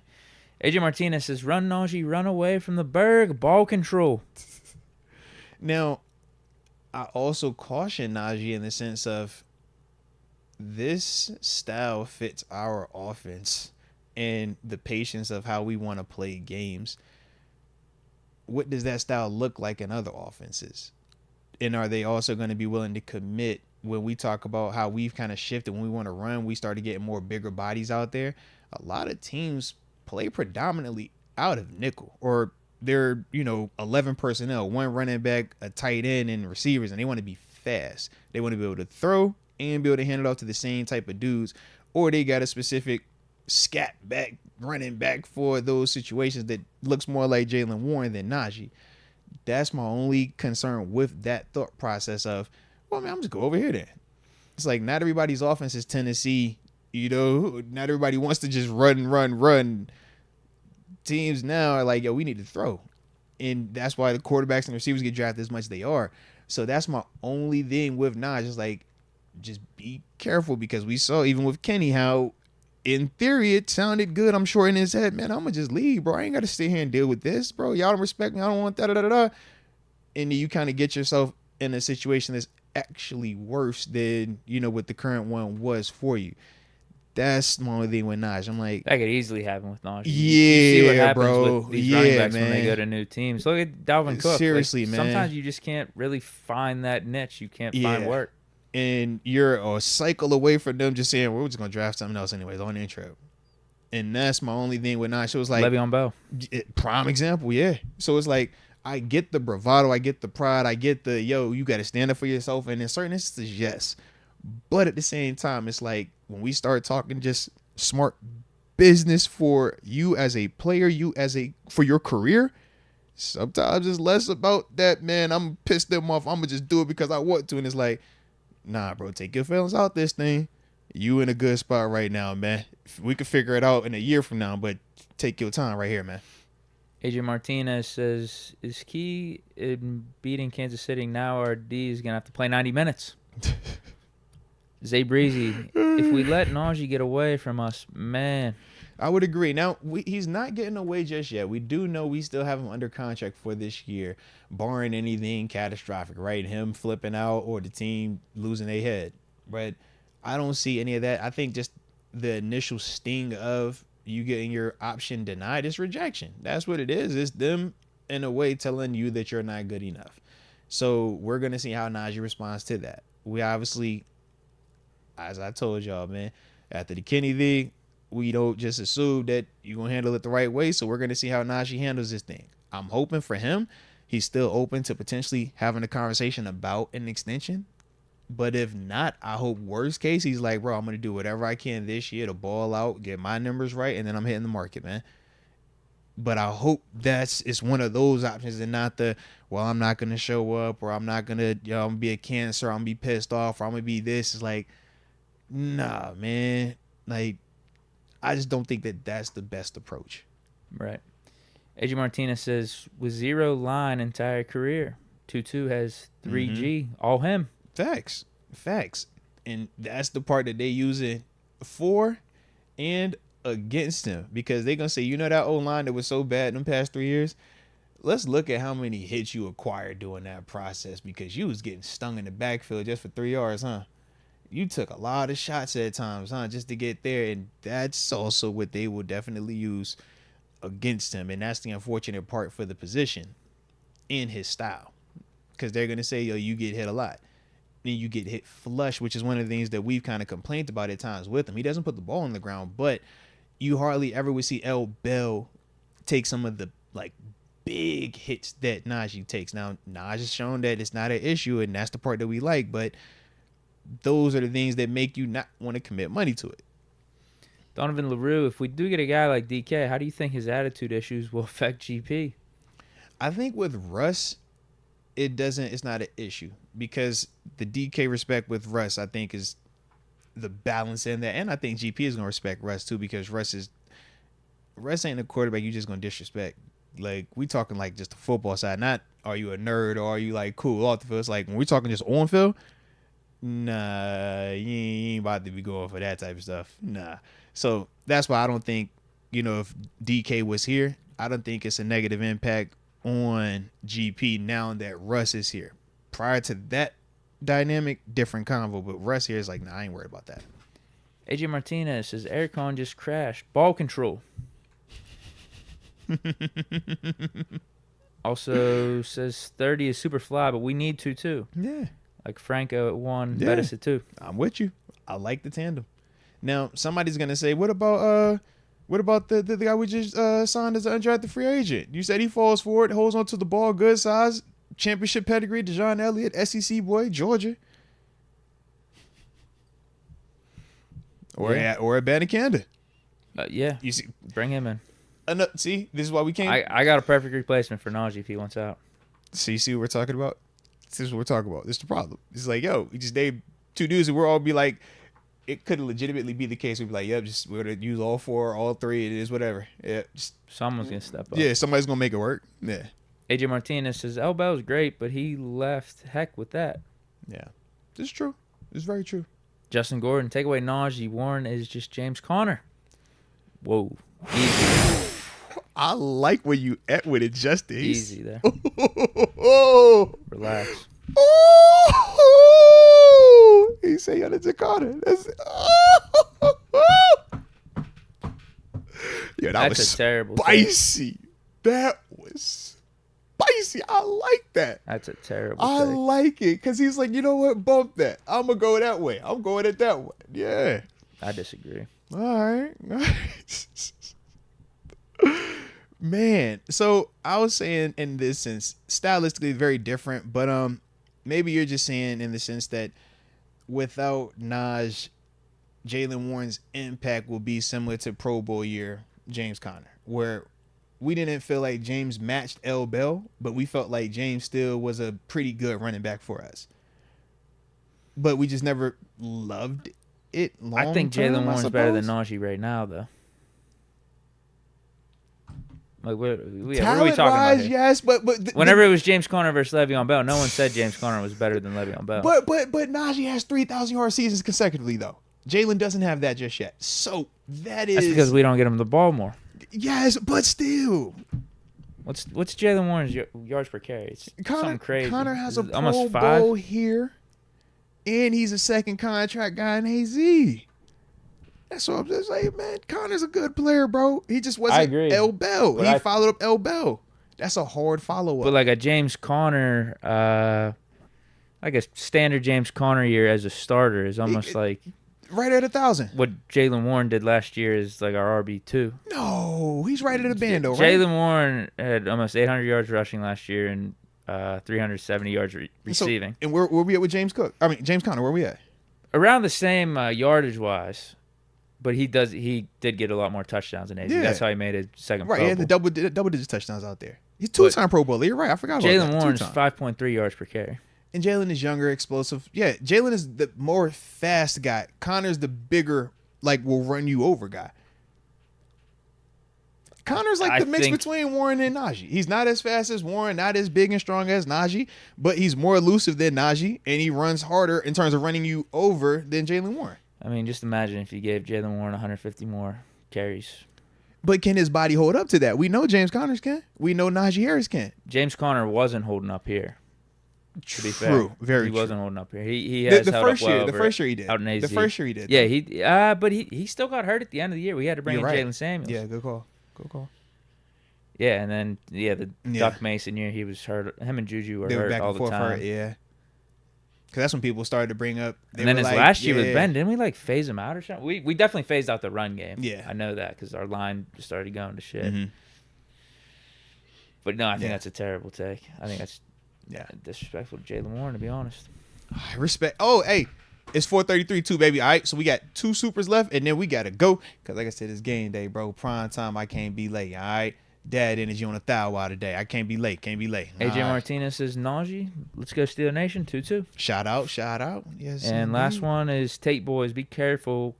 Cowboys thought Pollard over Zeke. And that is also very accurate as well. And we saw how that has played out. So, yes, I like it. But with that being the case, shout out to all of y'all today, man. It's been definitely a vibe, man. Hopefully y'all enjoyed the show. If you did, make sure you hit that like button and don't forget to subscribe. For the callers, Ryan, Cole, and Brorilla. All right, Skeeter Jones and Jake down in North Carolina who didn't have khakis on, man. Shout out to all of y'all as well for tapping in. And like we said, man, if you did not get a chance to get your call live, but you still want to get a chance to get your take, right, in terms of your thoughts on the Steelers draft, your favorite draft pick of the Steelers draft, you can call in and leave a voicemail. We will feature some of those on the website, artthemoats.com. So once again, the number to dial is 412-346-6955. All right. But with that being the case, we appreciate you for tuning in. And until next time, baby, Peace.